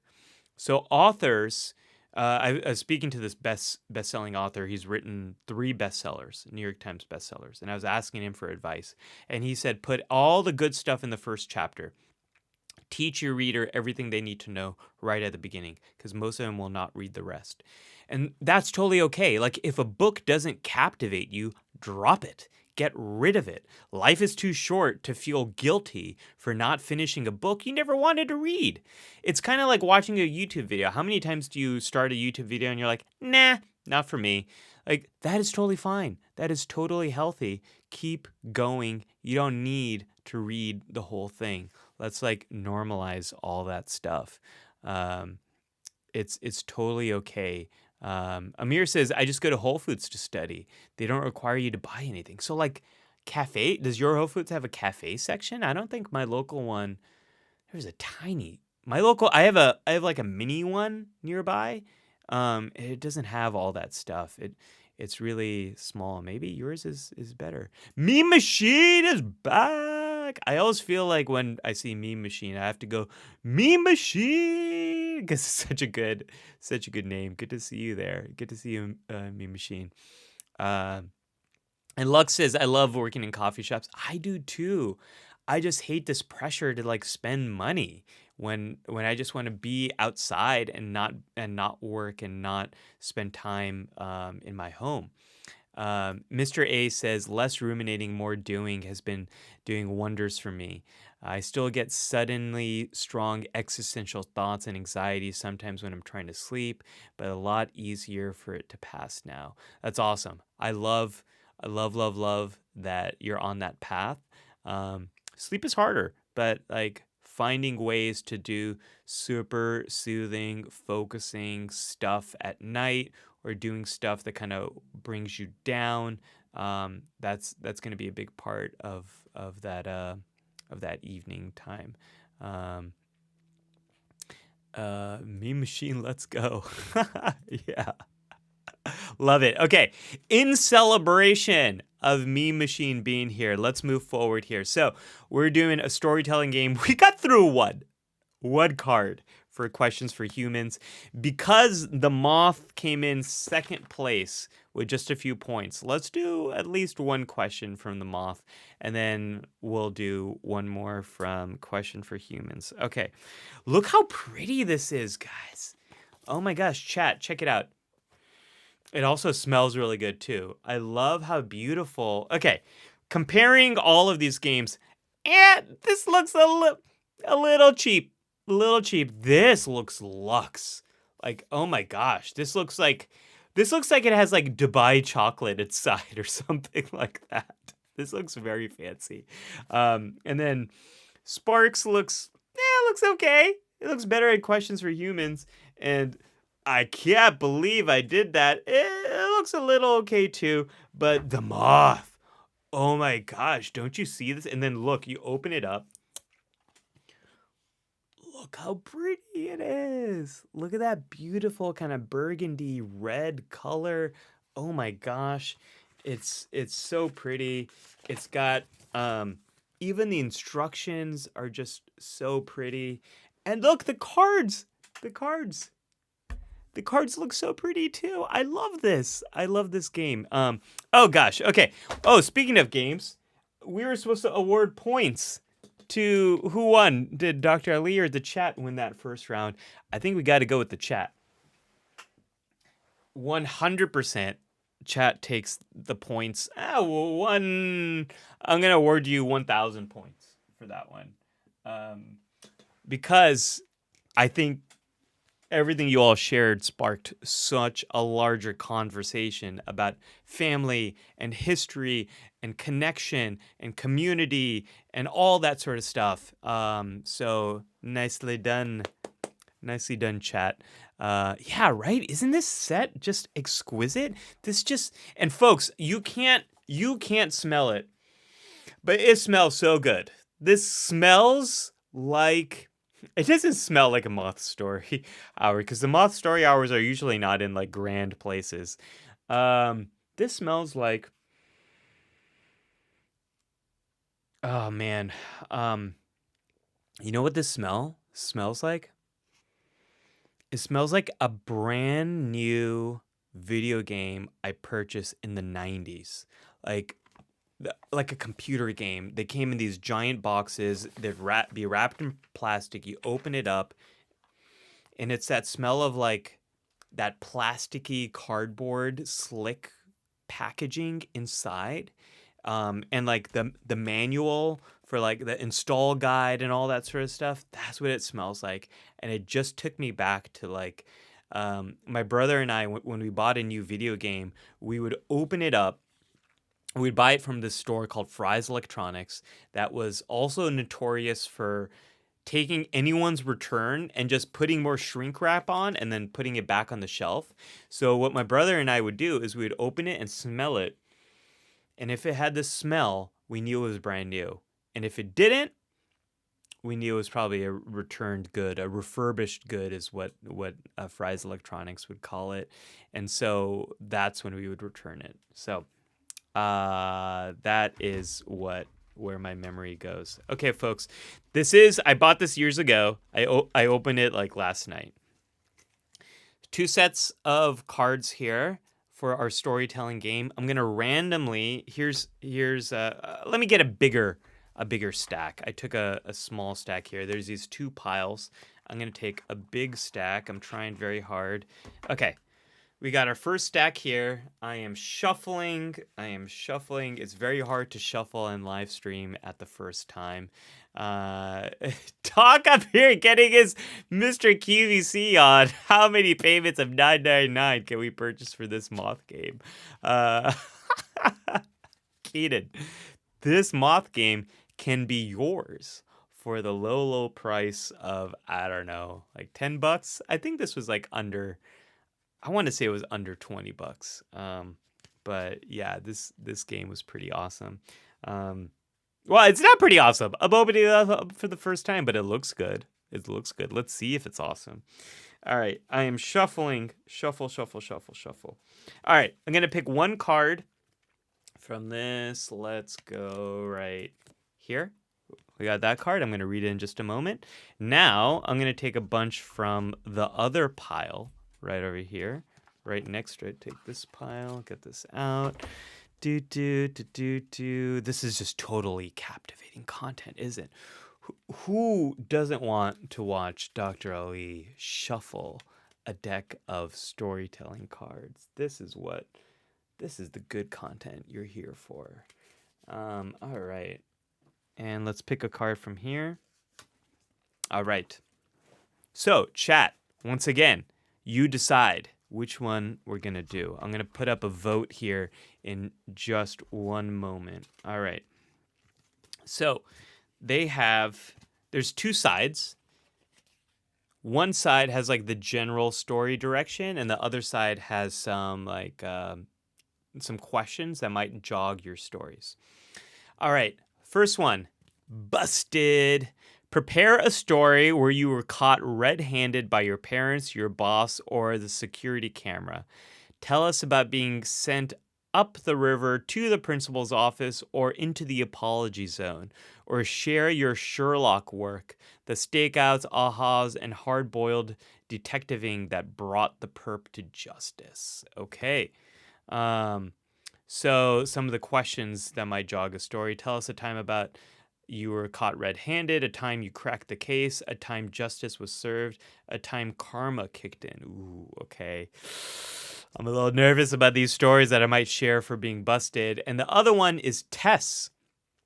Prepare a story about measuring up, examining, and qualification. From can our love survive this long-distance relationship to how you would calculate velocity, failing, exceeding, cramming, and setting the curve. Nervously awaiting the results, testing your knowledge, your loyalty, or your last nerve. Not all exams require a number 2 pencil. So some of the tips here: a time you thought you had all the answers, a time when failure was not an option, a time you put pressure on yourself. So our options: stories about tests, stories about being busted. I'm gonna put that into a new poll right over here. Start a poll. What story should we do? Busted. Tests.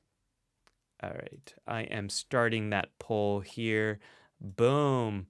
And I'm going to reload this window, make sure that we don't get any of that problem I got last time where the thing kind of stuck. And with one vote, we're at 100%. We got busted. Let's get these votes in, folks. Let's get these votes in. 5 vote busted is really coming up strong here. Tests coming from behind with 12%, as we learned last time. Just because something's in second place doesn't mean it's not going to win. Last time, the grandchildren won. Boy, did that come from out of nowhere to really win. My goodness, I'm going to put this one right up here.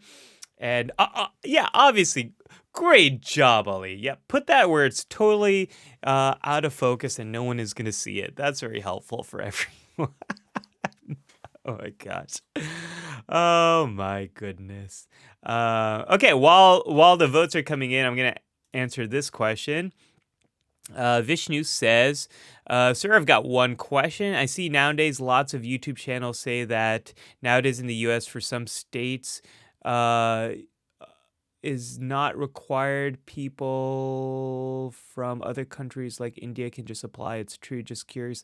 So I think you might be are you talking about some immigration or fluency tests? I don't know. I do not know. I don't know what the USMLE is. I know I have no idea what that is. Let me know. Let me know. Okay. And Nishal says, wait, what was tests again? I totally zoned out. I am sorry. Don't worry. It's all good. Remember the rules we talked about here? Let me go back to the rules. Awkward is welcome. It's all good. So totally cool if you forget. The tests are like, I'll read it again. Prepare a story about measuring up, examination, and qualification. So a time you thought you had all the answers, a time when failure was not an option, a time you put your pressure on yourself, something like that. All right, with 13 votes in, Busted is in the lead with 77%. I'm going to give it another moment while I finish up my very cold coffee now. And then I've got my backup water here. I guess I am Mr. QVC because this is one of my favorite water bottles. It's a small Nalgene. Usually people have that big, wide mouth Nalgene. Big Nalgene, let's go on a trek together.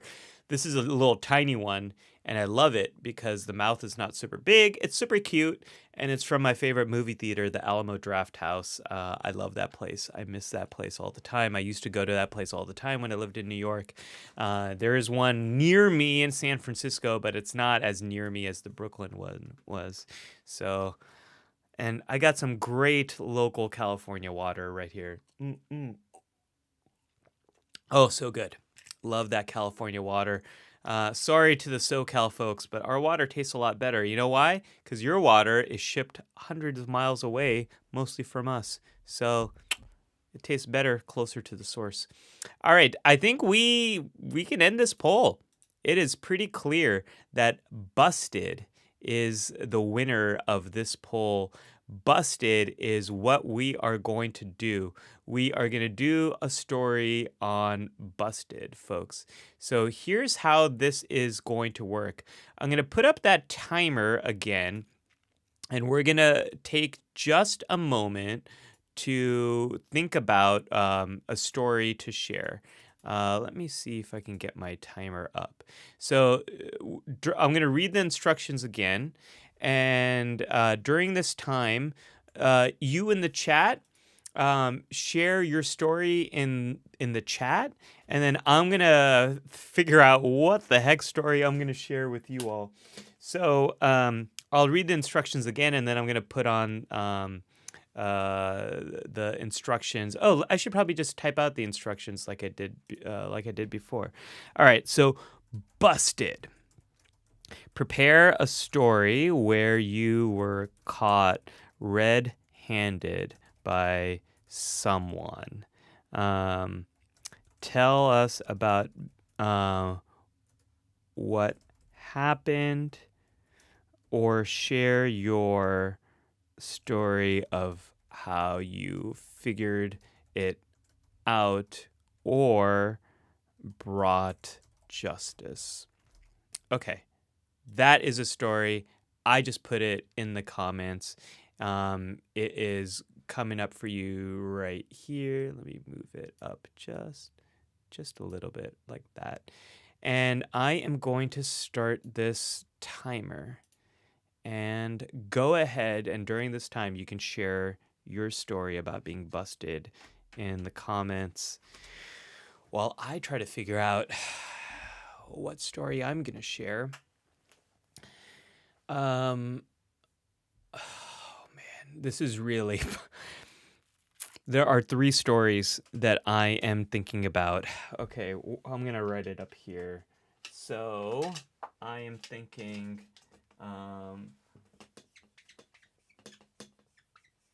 Okay, there's an embarrassing story with my parents. There's a stupid story about being a teenager. There's a scary kid story. Scary kid, stupid teen. And then there is what's my other one? The other how much time I have? 20 minutes. Or 20 seconds. Oh my gosh. Parents, stupid teenager, scared kid. There was another one. Oh yeah. Let down student. Okay. I'm gonna let you all choose which story I should share. I'm out of time. I'm gonna have you all choose. So while you are, what story should I share? So it is, parents with my parents, being a stupid teen. Add option. Scared kid or let down student. All right, you all. These are the options. You all can pick. I'm a little terrified about which one you're gonna pick because none of these stories are really ones that I am excited about sharing. But I think there are good things for us to unpack with all of those. So you all pick which ones. And while we're doing that, Mr. A says, I gotta go. Been fun. Have a beautiful day, folks. You have a beautiful day too, Mr. A. Thanks for being here. Laffy Bun says, I'm also out of time. Come back soon, folks. I'd love to see you again. All right. That poll, Laffy Bun said that poll is busted. So let's see which stories are the stupid teen one is the parents one is in second place. Let down student. Okay. All right. Stupid teenager is going up and up. We got 14 votes in. I think we got to 15 votes on the last one. Oh,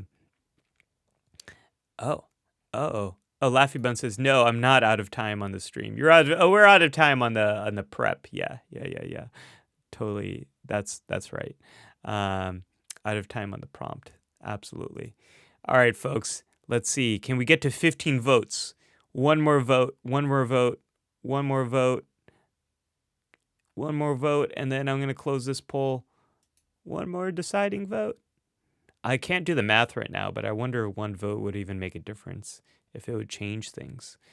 Maybe there's an engineer in the audience who knows better than I do. Let's see. One more vote. Come on. Someone vote who hasn't voted yet. Let's get to 15. We're at 14 votes here. We can get that. To 15, right? While we're doing that, I'm going to have another lovely drink from my beautiful Nalgene bottle. So easy, so convenient, so refreshing. There we go. Oh, 15 votes. There we go. Stupid teen. All right. Stupid teen wins the day. All right. So I'm very relieved that you all did not pick the parents one. Oh my gosh, because I did not want to share that story. So let's share a story about being busted as a stupid teenager. All right. So I was a dumb teenager, also known as a teenager. And Nashel says, I can't imagine you having a stupid teenager story, Doc. You seem like such a lawfully good, kind person. Seems like would be the operative word here. I think this is, Nashel, this is the thing that as kids and teens, we all do things that we look back upon and we're like, that was so stupid. And I think when you share the story, you understand the context of why we might have done those things that we now so look down upon, but it makes sense in the context. And I feel this massive privilege that I went through these things and there's no permanent record of them like on the internet, which I think is different from people who are growing up now. And I feel very lucky to, like, I got to have my dumb teenage years offline, and there's absolutely no record of that at all. Oh, Meme Machine's got one. I got caught shoplifting in middle school, didn't learn my lesson because I got caught too many times. Meme Machine, what were you shoplifting, and was it just so good that you just kept going back, or you were so good at it that you, like, I'm curious about what were you taking, and how many times did you not get caught? That's the interesting question over there. Parents wasn't given a fair vote. Wasn't it embarrassing with parent story? We demand a recount. Sorry, you voted, and I gave you just enough information to make that vote fair. All right, so let's talk about the stupid teenage story. I desperately wanted to be a popular kid in high school. I was not cool in any way as a middle schooler. I didn't feel attractive. I felt pretty depressed. I was very socially anxious my whole life. And my life changed when I took public speaking accidentally freshman year because I thought it was going to be a class where you study famous public speeches. It ended up being a class where you have to learn how to publicly speak. And my teacher, Miss Hayes, completely changed my life because she did what is basically behavior therapy, exposure therapy. And it made me learn that the fears I had about myself were very common, and everyone else had these fears too. Everyone was afraid of being stupid, and that because everyone had that fear, it made me feel like that fear was super normal and there was nothing wrong with me. And I learned how to become more social as a result of it. So after that experience, I was like, oh, okay. What else can I just learn to do? Can I just like learn to be popular? Can I just learn to do things that popular kids do? So I thought about shows like Saved by the Bell and Zach Morris. He was the guy I always wanted to be. So I was like, how do I become like I'm living at Bayside High? Like, how do I become one of those cool kids?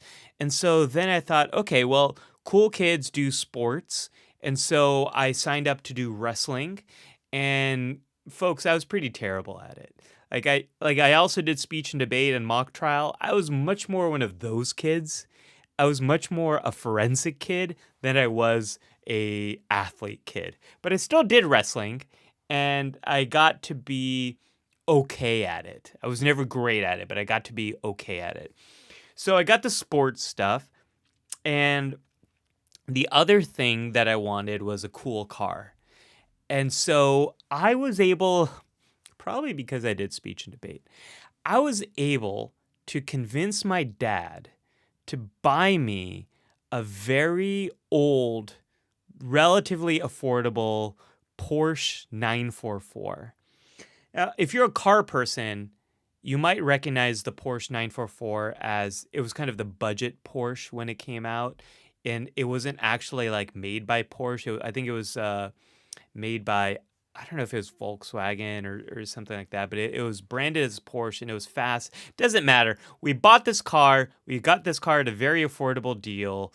and I had this car, and I felt so cool having this beautiful, fast car and also being on the wrestling team. And one night we were playing our arch nemesis. We had a wrestling meet. We weren't playing, we had a meet. And it's what you call a wrestling competition. And we totally lost. Like, it was close, but we lost. And both of our teams were undefeated. And then my high school, we lost. The other team won. And we were all really bummed out. And so the whole team was going to meet up to get pizza or something afterwards and sort of commiserate together. And my two cousins, who are these big giant wrestlers, like I was a tall, scrawny, really thin, lanky kind of wrestler. My cousins were like big. They were like big, giant, muscular guys. And my car was tiny. It was this tiny Porsche 944, barely any room in the back. And so the only way you could really get in the back is you can't sit straight. You had to sit like on the side and have your knees up like that. There were these tiny bucket seats in the back. And so we were in my car. I was giving my rides to my cousins, and we were driving really pissed off, right? We were really angry that we lost. We had all this like blood pumping, all that sort of stuff. And as we were driving, my high school wrestling coach was in the car next to me. And he rolled down his window. I think he gave me his middle finger. He flipped me off.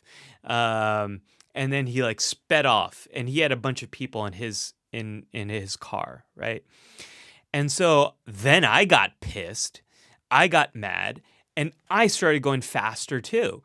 And I got up to him. I rolled down my window. And then I flipped him off. And then not only did I flip him off, but I stepped on that accelerator and I started going faster and faster and faster. And over here, it was 65 miles per hour was the speed limit. I don't know how much that is in kilometers per hour, but I was basically, I went way past what was the speed limit. And so I went from going 65 miles an hour to 80 miles an hour, which is 85 is what people probably max out at on the highway when they're going above the speed limit. And I kept going. Like his car was way in my rear view window. And like all of this is happening in seconds. That like one small stupid decision, it's not like you spend a lot of deliberate time thinking about it. But like it happens very quickly and it can happen without thinking. So I was going 85, 90, 100. I'd never gone this fast before in my life. Remember, I'm 16 at the time. 110, 120. I'm going 130 miles per hour. At this point, the car is starting to shake. And folks, I don't know if anyone's ever gone that fast, but the world goes by you incredibly quickly. And now I'm very scared. Like it went very quickly from being like flipping off the high school coach to now I'm terrified. And now the highway is starting to end. And this is all happening very quickly because I'm going 130 miles an hour. That the highway is ending. There's cars in front of me. My cousins are screaming, stop the car, slam the brakes. And I slammed the brakes and I'm like now quickly, like I'm skidding around because I'm going so fast and I slammed on the brakes and I barely stop before hitting the car right in front of me. Just barely I stop. And I look at my cousins and we're all sweating. And then we start laughing. We start laughing because it's like, you know, when you laugh, something terrible has kind of happened, but nothing terrible happened. Like, it could have gone badly, but it doesn't. And so we laugh to like break out that tension. That's what happened. I was breaking out that tension. And then I drive off feeling like super relieved. And the moment I start driving, 4 cop cars come out of nowhere. There's a cop car right in front of me that puts on its sirens and brakes. There's a cop car right behind me, and there's 2 cop cars on the side. They've got me blocked. I can't go anywhere. And then I see my wrestling coach drive right by, and kind of look like this as he's driving by. And these cop cars force me onto the side of the road. And there's a cop that comes out and he says,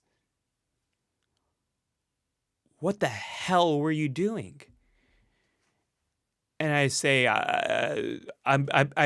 my heart is racing. I'm drenched in sweat. I feel like I'm going to go to jail. Like, my life is over. In that moment, I really believed like my life is over. And this is the thing about being 16 is everything's happening for the first time. Your brain is not fully developed. You don't have a fully developed frontal lobe. This thing right here that helps you to control your emotions, the thing that presses the brakes on emotions, the things that helps you to think about the future, it's not fully developed. Teenagers are wired for learning. We're wired to press that accelerator. We're wired to see what happens. We're wired to see the limits. We're wired to go, not to stop. So, we also don't have the benefit of experience of knowing that, like, okay, this situation won't be the end of our lives. In that moment, I thought my life was over. And the cop says, "How old are you?" And I remember saying, like, I just, turned, I think I said I just turned 17. And the cop says, "Do you want to live to see 18? And I say, "Yeah." He says, "Then you can never, ever do this ever again." "Who are these guys right over here?" He points towards my cousins, and I say, "They're my cousins." And he says, "You could have killed them tonight. You could have killed yourself. You could have killed other people very easily. All of you could have been dead because of your stupid racing stunt." And he said, "You more than doubled the speed limit, and I could have you sent to jail, and I could have your car impounded, and I could, I could do this. This is going to be on your record, and blah, blah, blah, blah." And then I started crying. I started crying because I felt like this is it. I am done. And the police officer says, "I'm not going to do any of that. I know how fast you're going. I don't need to ask you, and you know how fast you're going. And you were stupid enough to race in front of a police station." I had no idea, but we had passed by a police station. Stupid me.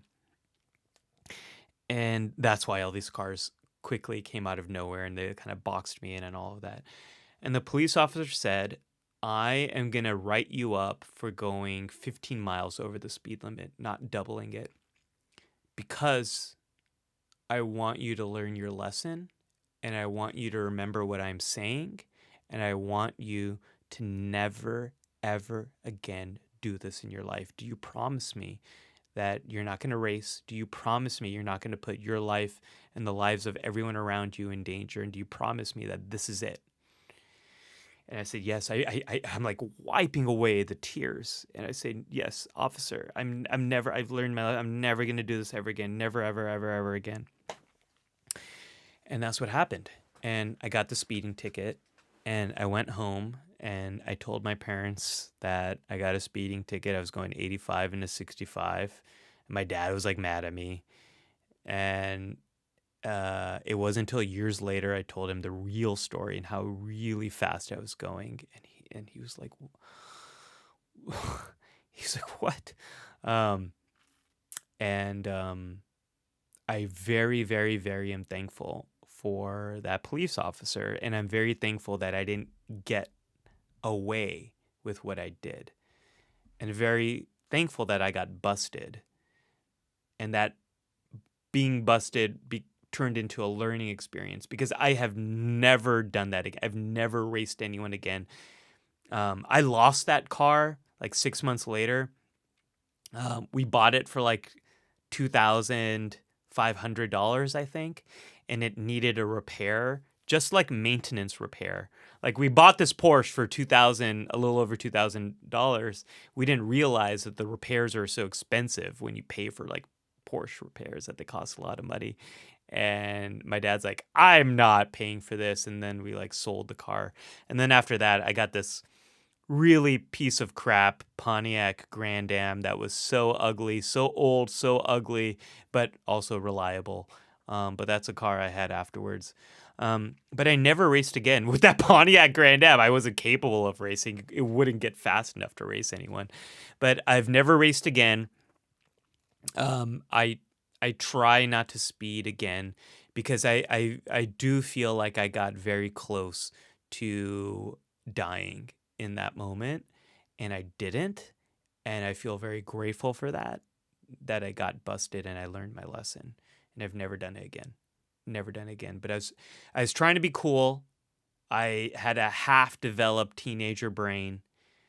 The peer pressure of my cousins, go get him, Ali, and my stupid wrestling coach for flipping me off. He was also in his 20s, so he was, let's say he was like a young teacher. I got caught up in that moment, and I did something stupid, and I learned my lesson. And it's very easy when you're a teenager to just press the gas and not think about it. So that's my story, folks. That is I don't know where my card went, but that's the time I got busted. Laffy Bun says going 130 probably damaged the car. Yeah, like, cars have powerful engines, not so they can go fast necessarily, but so that they can go uphill on steep inclines. I learned that later in life. And so that's why cars can go so fast, because if you want to be able to go uphill, you also need an engine that's powerful enough to go fast, but they don't make it so you can go fast. They go maybe on a Porsche they do. But yeah, that car was not designed to be going that fast. Linda says, you were so lucky. Yeah. I feel very, very fortunate for that. I feel so fortunate that, like, I didn't get into an accident. I feel so fortunate that I didn't get written up for doing something worse. I really believe that people need to be able to learn from their mistakes. This is why I'm so against cancel culture. I don't think people should be canceled for their mistakes. I think people should be given an opportunity to learn from their mistakes. Now, there are people out there, especially some like famous, notable people, who keep doing the same hurtful, bad thing. That's different. We shouldn't support them. We shouldn't buy more of their stuff. Absolutely. But when I talk about this whole cancel culture, I'm talking about like teenagers, 20-year-olds, 30-year-olds, like adults who are just going through their lives, say the wrong thing, do the wrong thing. They need to learn that, like, okay, yeah, what you did is the wrong thing. You broke this rule. You said something, it hurt me. You did something that was hurtful. Like, let's actually help you learn what happened and why and how it impacted other people, so you can learn from that and move forward. Let's not vilify you. Let's not take out our cameras and film you so you can go viral for doing this horrible thing, and this is all that you will be known for. Like, none of you know the stupid story from my life. Now you do, but you didn't before. And I think everyone deserves an opportunity to make mistakes in private and be given a chance to learn from them and to grow from them. That's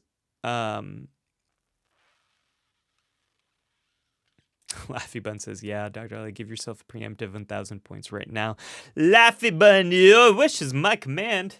Boom, boom, boom, boom. Yeah.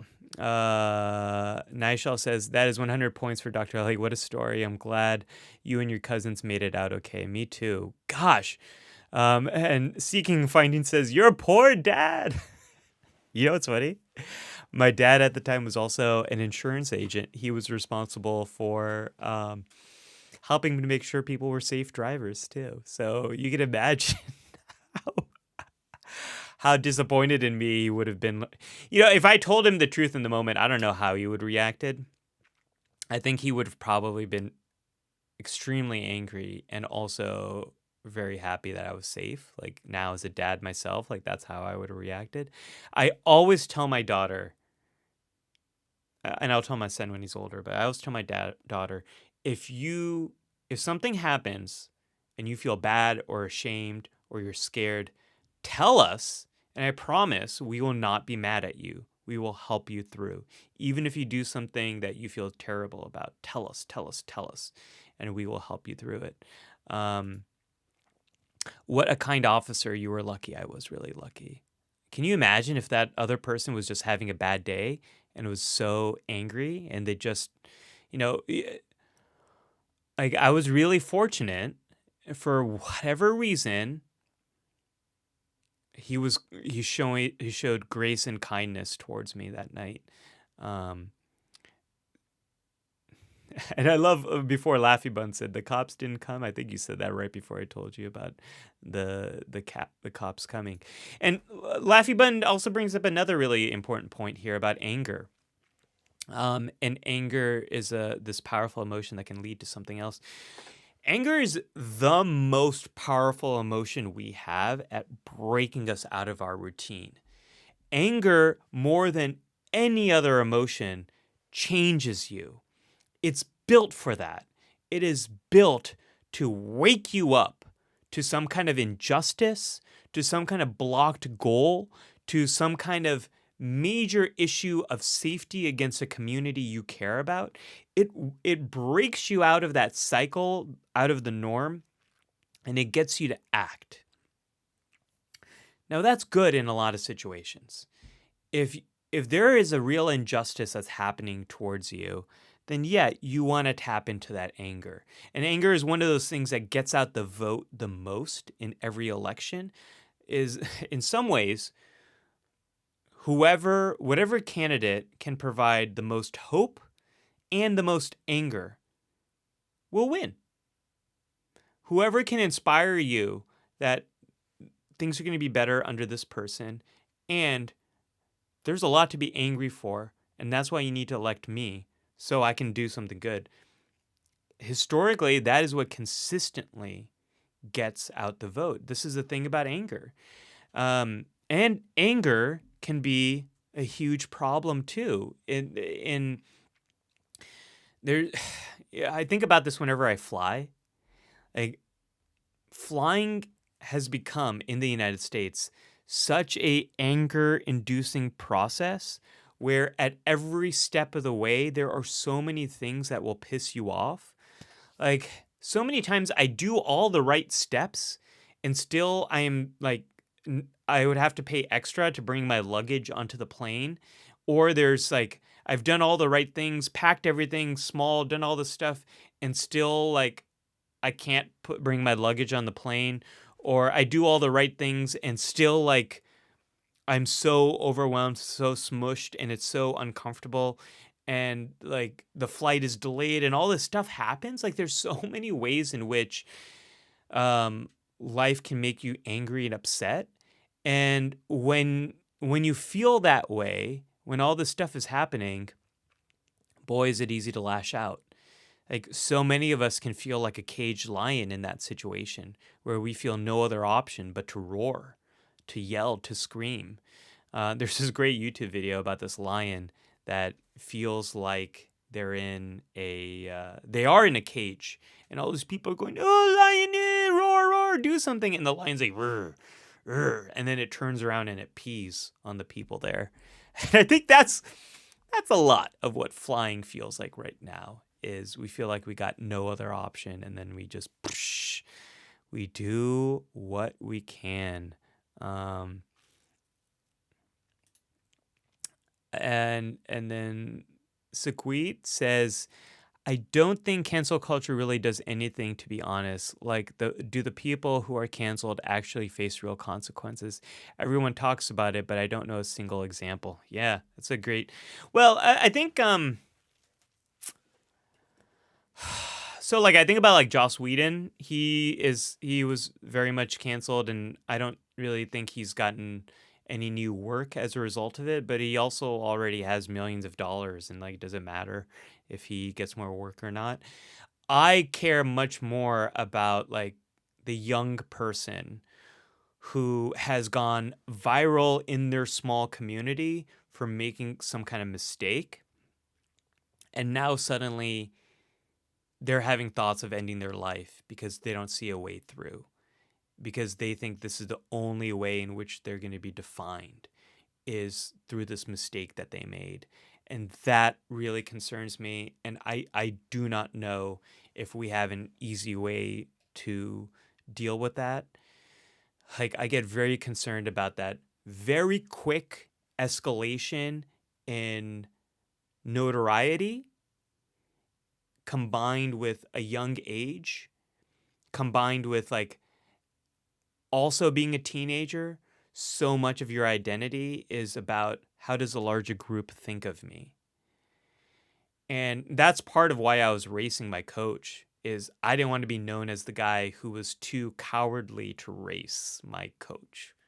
And I would hear in my mind, I believed I would never hear the end of it if I don't press that accelerator and I don't cave into that pressure and I don't move forward, right? So those are the people I really worry about. I could care less about the millionaires and if they're canceled and what happens as a result. You know, that's the people I care about are really the younger people. Sir, please let down student story, the other story. Maybe I'll save those other stories for another day. They're also good ones. Laffy Bun says, yeah, I have guilt that is charged into anger towards the self, which can be displaced into others. So I'm super familiar with anger, and the deep dives into anger that I watched have totally helped me. The best thing I can do when I'm angry is distress tolerance, like finding a way to step away from the thing that's making me angry, finding a way to soothe myself, bringing my emotions down so that I can think in a more rational way. A lot of times, that is what I need to do. Now, there are some times when I need to tap into more anger. And there's some times when I am so scared of becoming angry, at times when I need to be angry. So this is usually about assertiveness. I get so scared about being assertive, and my wife is such a pro at being assertive. And assertiveness is about expressing your rights being very clear about your rights and your needs. And this often comes up when we've been taken advantage of or our rights are not being expressed as they should be. And finding a way to still say like, hey, I don't know if you realize this, but this thing happened and has really impacted me in this way. And here's what I think we should do moving forward. And here's how we can fix this situation. And here's why it would be good for me and for you. And it'll help us all to move forward. That's assertiveness. My wife is very good at that. I am very not good at that. And it's kind of a lifelong journey for me to be comfortable being honest about uncomfortable things. That is my greatest struggle. It's what it's what I'm aspiring to do as a YouTube creator. It's why I do these live streams. It's why I give you control over these stories, why I'm letting you choose. Because it forces me into a state of honest authenticity That's very hard for me, but it's exactly what I want to do more of. It's also very hard for me in customer service stuff when I ask for something and I didn't get it. Like just yesterday, my wife and I went to this great Thai place for breakfast, and she ordered this jasmine Thai hot tea, and they brought her this regular Thai tea instead. And I was like, sweetie, just here, just have it. I'll take it. Let's just switch drinks. I'll take that one. And my wife was like, no, I ordered that one. I really want that one. And like, I'm going to tell them. And I was like, oh no, God, she's going to tell. Oh my God. Like, she was the one who was going to talk. I don't know, but I still felt that anxiety inside of me. Like, oh no, what's going to happen? They're not going to like us. And she told the server, she was like, hey, I actually ordered this one and this one came out. And the person was like, oh, I'm sorry about that. And she just grabbed it and walked away. And then like 2 minutes later brought the other drink. And all was fine in the world. But that kind of situation is so hard for me. So hard for me to be honest. And sometimes those situations where I need to be assertive, it's about tapping into my anger. Like I recently, a few months ago, I was supposed to do this thing with a friend of mine and they bailed on me a few weeks before, and I was still committed to this event. So I still had to find a way to go. So I had to, and none of my other friends could make it. And so I had to figure out, what am I going to do in this situation? I'm committed to it. And my friend that was planning on coming with me bailed on me. And that other friend didn't realize they were bailing on me. They thought there was like many other people who'd want to go with me to this event. And I was so angry about it. And I was stewing in this anger for weeks and weeks. And the anger was coming out in all these ways where like I wasn't responding to his text messages, or I would respond with a delay or with just a few words, or I wouldn't tap back on his mess. Like I wouldn't like his messages. I would like everyone else's messages except for him. And this was all my passive aggressive way of showing him I'm mad, and he didn't realize any of it. And so finally I talked to another friend. Again, getting back to the start of this live stream, one of the top mental health skills is not about doing it all yourself, but it's about talking to other people. It's about talking to someone you trust, getting their advice, getting their help. I talked to a friend of mine, and my friend was like, just be honest about how you feel. Don't say you did this and you bailed on me and you aren't paying attention. You did that blah blah blah blah blah blah blah blah blah. My friend said, just be honest about how you feel. That you feel hurt, that you felt like your friend didn't care about you. You felt like you were stuck now, and you were really angry that like you still had to go to this thing, even though like the friend who said they were going to come didn't come. Just be honest about how you feel. And when my friend told me that advice, I was like, oh my gosh, that's kind of the advice I would tell one of my patients, right? But sometimes you have to talk it out to figure that out. And what that required me to do was tapping in more into my anger and listening to it instead of pushing it away. So anger is this weird thing. Too much of it can be dangerous.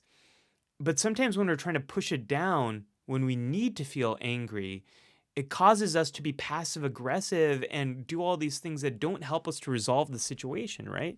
So anger is a tough one. And Keenan says, with food service, I'm like you, Doc. I get anxious because having worked in fast food, I've heard and seen some stories, and some have to be true. You know, it's hard. I worked my very first job, my favorite job in my entire life was working at the movie theater. And especially when I was working concessions, selling food, selling popcorn, selling candy. Some people can be really mean. And you try to do the right thing and you try to be helpful to people, and a lot of people are going to be super appreciative of that, and some people aren't, and it's a hard thing to navigate. Laffy Bun says, by the way, I'm parked Do not worry, I'm not texting and driving. Good. Good. Glad to hear that. Nishal says, I hope one day I get a partner who would tell the waiter on my behalf that they got my order wrong. I could never. I have done it. I don't have it in me to complain like that. Yeah, I have eaten meals that I didn't order because I was so anxious to tell the person it was the wrong thing.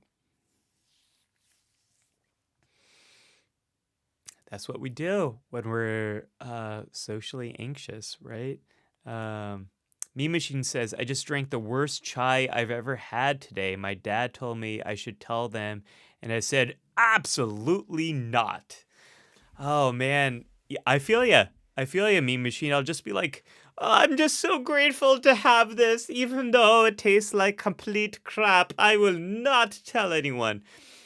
I think that would be easier for me if I'm a regular and if I go there all the time and they know me and I know them and we have some kind of friendly relationship. Then I might be able to say like, hey, this chai tastes a little different today. Like maybe there's like too much milk or too much this.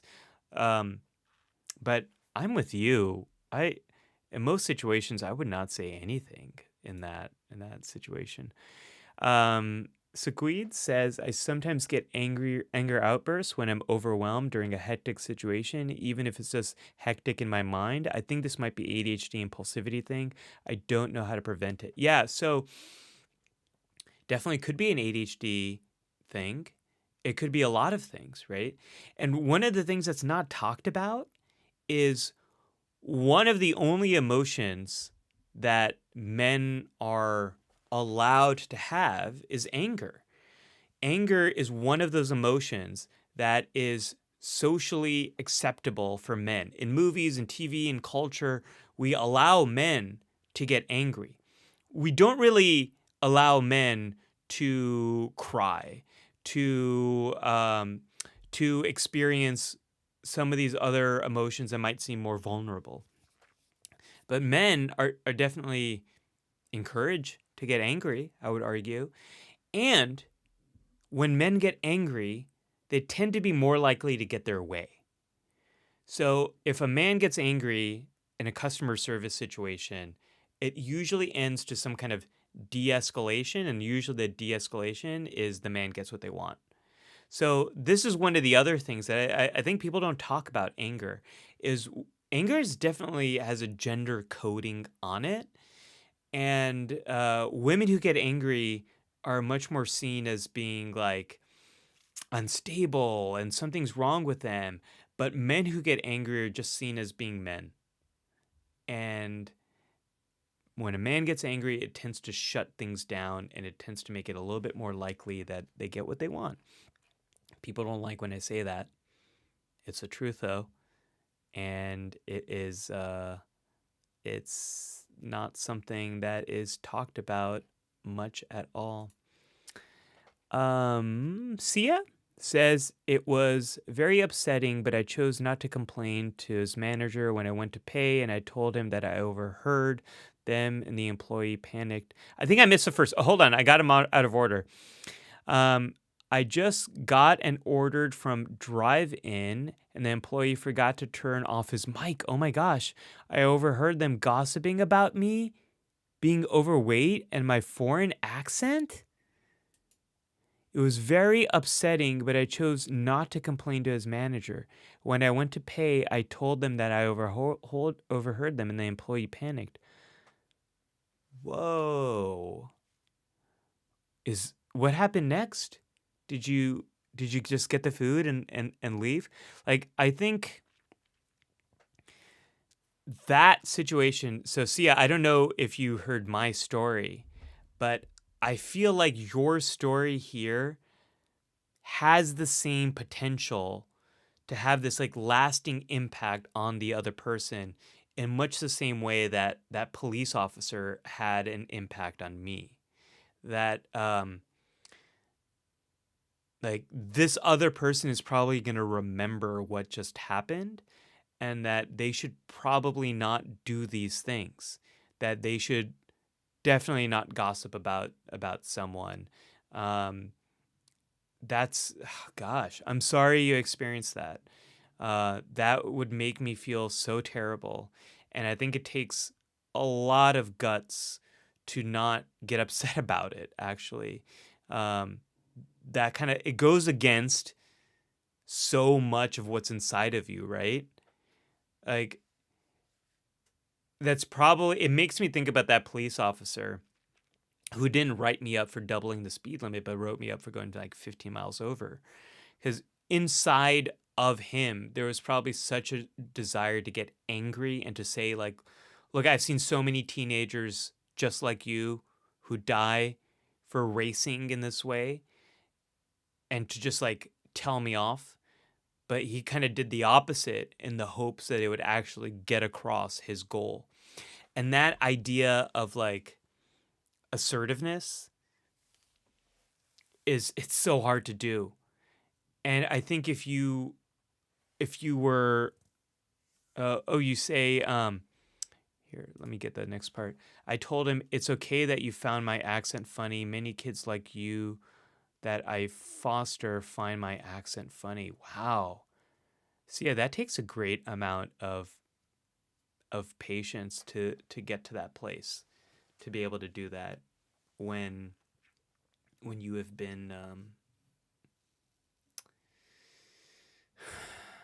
made fun of. That takes a lot of grace, a lot of patience. And you say, what else could I say? I mean, you could have gotten angry. You could have gotten angry and you didn't. And I think back to this moment where my graduate advisor, um, she was a Latina woman, and we one semester we had meetings that were supposed to begin at 7 a.m. because we just couldn't find another time that worked on our schedule. And I lived about 45 minutes away from school, and I was not a morning person, and I still am not. And so I was late chronically to these meetings. And what my advisor one day said, she's like, Ali, we have to talk about your lateness. And I understand all your things. I understand why this is so hard for you. And you need to understand that as a brown male, when you show up late, the stereotype is that you're a lazy immigrant, that this is how people are going to see you, that you're this lazy man, and you can't control how other people see you. And that's like how race in America works, right? Like it's not about how you identify, it's about how other people see you as well. And it kind of woke me up to this idea that sometimes the things I do, people interpret them not through any of my own action, but through their past experiences and through their own lifetime experiences and how they think other people act. And it kind of made me realize that there are all these stereotypes at play that I might be playing into. And so when you say, like, what else could I say? That kind of comes to my mind is like, if you got really angry, like, would that nurture stereotypes that they have? But you kind of came from a place of patience, which I think probably has a greater chance of changing that person's behavior moving forward. Um, Linda says that's why it's so much more impactful to have someone disappointed in you rather than angry. Oh my gosh, Linda. The worst thing I can ever do as a parent to my daughter is and my son, is if I'm disappointed in them. When I say that, when I say I'm not angry, I'm disappointed, oh my gosh, it is crushing to them. It is crushing to them. I'm laughing because it's like this superpower. It's this like nuclear option that I have as a parent, and I know I cannot use unless it is absolutely critical to use it and to do it. It's not a situation I take lightly. It is not something that I go to on a day-to-day basis. Seeking and Finding says, I grew up with that mindset that you are a representative of your family and your culture and should set a good example. Yeah, I grew up trying to chase, not chase, but I grew up kind of trying to run away from being a representative of my culture, of my people, of my family, and I wanted to just hide and not stick out. And I kind of learned that that's not possible. Um, and so I'm trying not to hide, you know. Um, Sequid says, Sia, I think the only better thing you could have said was maybe something along the lines of, "You're lucky I'm not an insecure person. You could have hurt someone more vulnerable really deeply." Wow. Um, that would also really get that person right in the heart, right? Um, and Linda says, "Crushing," exactly was the word I was thinking of about that disappointment. Um, yeah. And Sia says, "Thank you, everybody. You made my evening. Thank you for being here, Sia. Thank you for sharing. Um, I I think it really struck a nerve with a lot of people here. I think we've all been in somewhat similar situations. Um, yeah, I'll share one more quick story about this, and and then we'll do one more thing. But I recently reconnected with two friends of mine from high school, or no, from elementary and middle school, actually, Evan and Lawrence. Maybe one of them is watching. Sometimes Lawrence watches my stuff. Hey, Lawrence and Evan, if you're out there. But I reconnected with them. We all reconnected. Me and Evan ran into each other, and then he and Lawrence had reconnected like a year earlier, and then we all got together, and we all sort of hung out at Evan's place. And at one point, like 2-3 hours into a conversation, I turned to Lawrence and I was like, "Lawrence, what happened with us? Like, why did we were such good friends?" And the three of us we were all really insecure. None of us felt comfortable with ourselves. Evan was dealing with a lot of anger issues. Um, Lawrence and I were very overweight and felt terrible about it. Um, and like weight and food has been like a lifelong thing for me. Like it's taken me decades to like my relationship with food was I used food as a way of changing the way I feel. And I felt so anxious. And then because I was so anxious around other people, I had a very hard time being around people, and then that made me feel very depressed. And the way I dealt with those feelings was by eating. And that's how I learned to deal with my feelings. And that's what led me to a very like unhealthy place in my life. And so much of my adult life has been like changing my relationship with food and developing a healthier relationship with food and developing a healthier relationship with my feelings. But Lawrence and I were both very similar. And we were both dealing with that kind of stuff. And we were really good friends as a result of it. And so I asked Lawrence, I'm like, what happened to us? Why did our friendship just fizzle? Like, I remember like waking up one day and just like we kind of weren't friends anymore, and I don't know what happened. And Lawrence goes, "Oh, I know exactly what happened. The three of us were talking on the phone about homework, and then I said, um, 'Hey, folks, I have to go. I have to like call my grandma or something.'" And he hung up the phone, and then he picked it up to call his grandma again. This is back when you had to like actually hang up phones and stuff. But he thought he was disconnecting our line, and it didn't. And it was still me and Evan were still talking on the phone. And then we started making fun of him. And we started saying some horrible things about him. And he was so heartbroken that we were doing this, and he just didn't want to be our friends again after that, and he just walked away from that friendship, and I had no idea.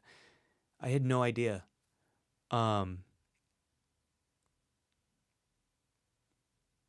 feel so bad. I feel so terrible about that moment, because he was such a good friend.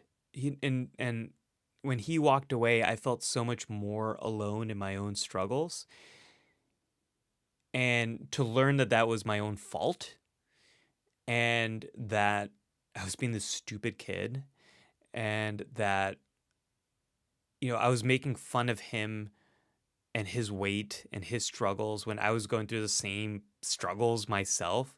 Like, what is that about?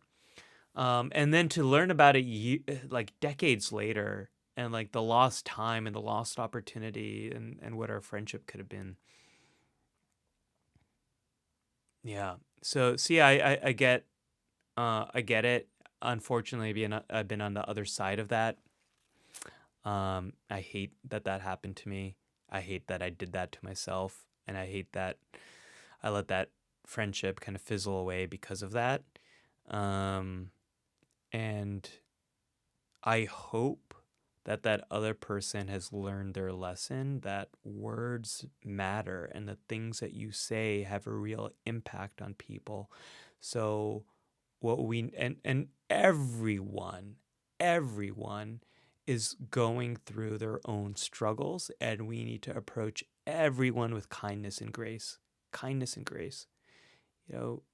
Really treat everyone like the friend you wish they would be. And if they're having a hard time, treat them the way you would a friend who's having a hard day. That's all I ask. That's all I think we should do. Folks, we're going to do one more.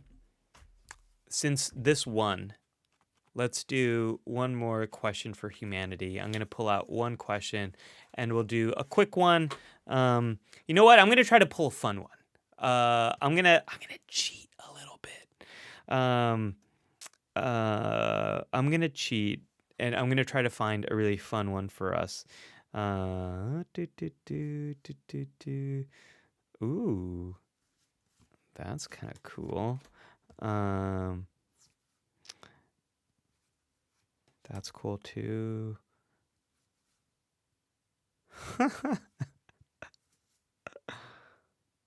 Oh my gosh, that one's weird. I cannot ask. Name one celebrity you wish you could delete from any and all media. I feel like that's so mean. We can't do that.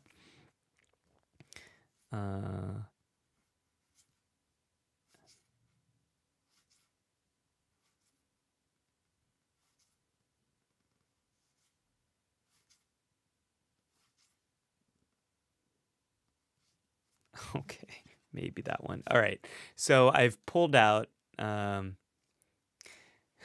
Buns says Dr. Ali Cheater Mateo. That's not my middle name, but let's go with that for now. Don't take that out of context. Yes, please. Don't take that out of context. All right. Laffy Bud, you're gonna get us in trouble here. All right, so I've got 4 fun ones here, and let's see here. Okay, I've got four fun ones, and we're not gonna do a formal poll. Just let me know in the comments. Let me know in the comments which one you're interested in. Okay, so here's one. What's your favorite TV shirt or TV shirt? That's not a thing, Ollie. I guess maybe a shirt with a TV show. What's your favorite T-shirt, and what does it say about you? All right. What's your favorite T-shirt, and what does it say about you? Which TV sitcom feels most like your life, and why? What's a movie or TV show you're ashamed to admit you watched? What historical figure would you like to go on a date with? FYI, Brad Pitt 20 years ago is historical. Okay. Interesting. What question should we do, chat? What's your favorite TV shirt, and what does it say about you? What TV sitcom feels most like your life? What's a TV show you're ashamed to admit you watch? And what historical figure would you like to go on a date with? Brad Pitt from 20 years ago is historical. All right, folks. Any question that sticks out to your mind that you want to do? Meme Machine says, I delete the DMV. Nice. What question should we do, folks? And then Laffy Bun says, I don't watch TV. I watch YouTube. You and like every other person below the age of 30, no one watches TV anymore below the age of 30. I'm doing a talk in a few weeks about helping health professionals make YouTube content. And a lot of those people actually have a background in doing more TV stuff than YouTube stuff. And one of the first things I'm going to tell them is like, no one's watching that. Like, that's done. Traditional media had a good run, but it's over. TV has, or the internet has won. Streaming has won. And of the streaming channels, YouTube is probably the number one, right? So we got some people saying T-shirt, Linda, some people talking about dating historical figures, and Ree says Heath Ledger. Boy, wouldn't it be great to just like have dinner with him and just hear his thoughts? Seeking and Finding says, I'm over 30 and I just watch YouTube. It's got everything. Yeah.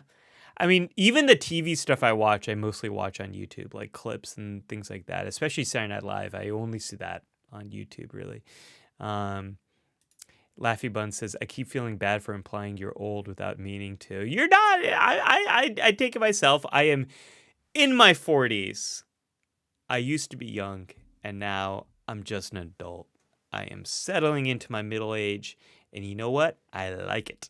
I like it. My 20s, I was so unsure and trying to figure things out and trying to prove all these things. And then in my 30s, I started to get more sure of who I am. And I feel like in my 40s, I have worked out a lot of those big things about me, and the things I haven't worked out, I've come to terms with and I've accepted. So I feel pretty good about that. Laffy Bun says, you're not old. Old is 65. I think old is as much as you put your mind to it. My parents are still alive. I'm very fortunate at that. And I think my dad is, he's very much young at heart in so many ways. And Seeking and Finding says 40 is great. Enjoy it while you can. So okay, I'm limiting it to this. These two. What historical figure would you like to go on a date with? FYI, Brad Pitt is 20 years ago is historical. And then what's a movie or TV show you're ashamed to admit you watched? Which one of these should we do, chat? Which one of these? There isn't a problem with being old, though. I agree, Laffy Bun. I 100% agree. Who would you like to go with? A historical figure? Or what's a movie or TV show you're ashamed to admit you watched? What do you want to know, folks? Laffy Bun says historical date. Linda says, LOL, I'm over 65. My body is old, but my mind is not. And that's kind of what matters, right? That's kind of what matters. Nishal says historical. CB says first one. I think the first one was historical figure. Okay, so let's do this. What historical figure would you like to go on a date with? FYI, Brad Pitt is 20 years ago and historical. I mean, come on, folks. Is there any other answer for me than Amelia Earhart? Like, the first, first one, is she famous for flying across the Atlantic, or the first transatlantic, or the first, like, world flight? Which of those two did she do? Hold on, let me check. let me check. Amelia Earhart is known for what? I mean, she disappeared, right? She's known for being a record-setting aviator, first woman to fly solo across the Atlantic Ocean in 1932, and also a pioneer for women in aviation. She's also a published author and a public speaker, but her legacy is largely defined by her disappearance in 1937 while attempting to circumnavigate the globe. I mean, come on. This woman who like I have such a love of aviation and of space, and that whole industry to me is so cool. Like I love all of it. And that she was such a pioneer in that industry at that time, did so many cool things, went to so many cool places, and is just like this woman of mystery who completely like disappeared. 100% I would want to go on a date with her, and just I feel like I would just I would just be like that the whole time.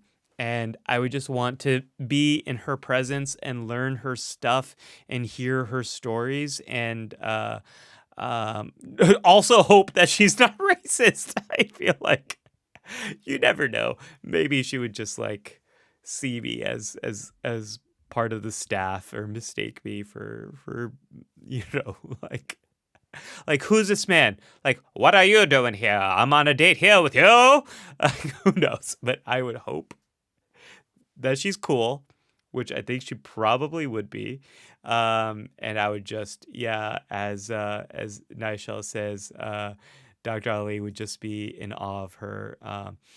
Nigel, I am very attracted to women who are confident, and my wife, as I mentioned before, how she sent back the tea yesterday, the wrong tea. She's very confident, and I've always found that like very, very attractive. And I think that's probably why I'm drawn here to Amelia Earhart. Like, I read this question and I'm like, 100% Amelia Earhart is the answer for me. What about you all? Like, what historical figure would you like to go on a date with? Isn't that interesting how sometimes we're like attracted to these things that like are not us? Like, I'm so attracted to confidence, and it's something that like I so feel like I don't have. And so much of my life has been trying to get that confidence, the confidence to be myself. That is what I have been seeking my entire life, and it's so hard. It's so hard to get that. All right, let's see. What did you all say? Yeah. So, thank you, folks, for answering that question. What is she known for? Seeking and Finding says, I get nervous going to a new part of town. I can't imagine hopping in a plane and saying, let's go. Right? That's what I'm in awe of. I think that's what's so attractive to me, is that she was just like, let's go. Let's fly this globe. That's what I assume her accent sounds like. Probably not. Maybe it's a totally bad accent. CB says, I'd go on a date with Da Vinci or Marcus Aurelius. It would be fun to pick their brain. Oh my gosh. What? I didn't even think about going that far back. Here's the other problem with this, CB. I'm attracted to women, and you don't hear about many of them in history, right? Like, so, there's this question is a little biased towards people who are attracted to men here. Laffy Bun says, I want to go on a tantric date with a famous psychiatrist. Dr. K. Funny answer. Tee hee hee hee. We'll make sure we send that invitation to Dr. K. I'll text him right now after that. No, I won't. Sorry. Linda says, I read her biography, Amelia Earhart's biography, in grammar school, and I was also fascinated by Earhart. That's awesome. I should probably read that. I should definitely read her biography. Did she have any memoir or autobiography published? Probably not, because she disappeared, and she was younger when she disappeared. But I would have loved to like heard her in her own words, like what was going on there, what got her interested in flying and all that sort of stuff, and how she learned to fly. Like, I think that's so cool. Meme Machine says, "My feet belong on the ground. No planes, no boats." Yeah, I'm not a big boat guy. I don't. I also grew up with this fear of sharks. I don't want to be. I don't want to be in that water area. No, thank you. Not for me. Um, Laffy Bun says the plane is the ground. The ground is just flying at 630 miles per hour. I love that. I for so much of my life I wanted to be an astronaut, and then I read an astronaut's guide to life on Earth by is it Scott? Who wrote that? Who wrote an astronaut's guide? Let me ask the internet. Who an astronaut's guide? Yeah, Chris Hadfield. Chris Hadfield, the great Canadian astronaut Chris Hadfield, who posted all that great social media stuff. I read his memoir, and then I was like, oh my gosh, I do not want to be an astronaut. This sounds terrible. And it is nothing like Star Trek. It is nothing like anything I have ever imagined. It's not like any sci-fi space movie at all. It's like living in a submarine, but 10 times worse. And no, thank you. I do not want to go into space. Keep me on the ground. So I feel you all. I feel you all on that one. Seeking and Finding says, I don't think I could date any man from the past. They're all so misogynistic. Yeah, I mean, that's the thing. Like, I was so into Back to the Future as a kid, and this idea of time travel. And then, I grew up and I was like, wait a minute. There aren't many times in the past, at least in America, I could travel to, because we had racism and we have slavery and we have all these things. And I don't know if I feel comfortable going to lots of places in the past. And Nigel says, I'm attracted to assertive and confident qualities too, because I lack them in that area of my life. Crazy how that works. And that is so true of me. It is so, so true of me. Confidence is such a big turn on for me. Flora says, I'd like to have talked to Charles Darwin. The theory of evolution by natural selection is one of the things that changed my perspective about life and even my beliefs after learning his theory. Yeah, so there's this idea of don't meet your heroes. And I have met a few of my heroes in life. One very notable psychologist who I met, who, if I mention his name, you would all know him. I met him, and boy, I wish I had never met my heroes. And then I've met other people who are my heroes, and they are absolutely 100% everything you wanted them to be. Like, I recently got to meet Ron Moore, who is big-time writer on Star Trek Next Generation and Deep Space Nine. He also wrote, produced, created Battlestar Galactica, the reboot, not the original. For All Mankind. He's doing God of War now for Amazon. And there's another one. There's the Outlander. Yeah. And the most kind, thoughtful, sweet, passionate man. Like, he's everything I hoped he would be, and so sweet and so charitable with his time. I really loved. I soaked up every moment I had with him, and so you just never know. So Flora, like, maybe Charles Darwin would have been like an awesome conversation, an awesome date, an awesome hang. Maybe it would have been very sexy in person. Maybe not. It's hard to know when you build up these people in your mind, right? Like, who are they actually in real life? We think we have this relationship with them because of all the stuff we've read about them, because of the photos we've seen, because of this parasocial relationship we develop. I hope I am exactly in person who you think I am by this. I really don't feel like I'm very different, especially on these live streams. I think it would be very hard to hide my personality. I aspire to be in person who you see here and to be authentic and real. And I don't think my video started that way. I think my video started with me like trying to be something I wasn't. I was really inspired by the style of Vlogbrothers, and I was also inspired by the style of Nerdist at the time. Nerdist doesn't really do the content they used to do way back when, but I tried to be them. Like, good morning, John. It's Hank. Hey, by the way, did you know this thing like jump cut to here, jumped cut to here, and oh my God, can you believe that? And then I was trying to do a little bit of that, and then a little bit of Nerdist Daily. This is happening, and this is also happening, and let's talk about it. But that stuff wasn't me, and it's taken me a long time to figure out who is me, and how can I be more me, and how do I give more me to people. So trying to do that, try to be more me. Let's see here. So Queed says, yeah, Amelia Earhart is very far up there. I relate with you a ton on this. Sweet, we can do a shared date, although that might get weird. Laffy Bun says, I date Marsha Linehan, to be honest.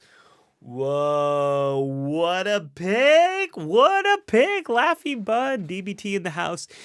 So for those of you who don't know, Marsha Linehan, really the mother of dialectical behavior therapy. It's all DBT is her child. She created it largely as a treatment to help herself. Psychotherapy was failing her. There was no treatment for her.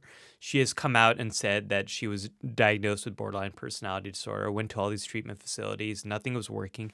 She got a master's degree from the same institution I got my PhD at, and then she went on to get her PhD. She went on to study and develop this treatment, and this treatment has helped so many people. I haven't met her in person. I have friends who worked under her, and she's just such a passionate, caring individual.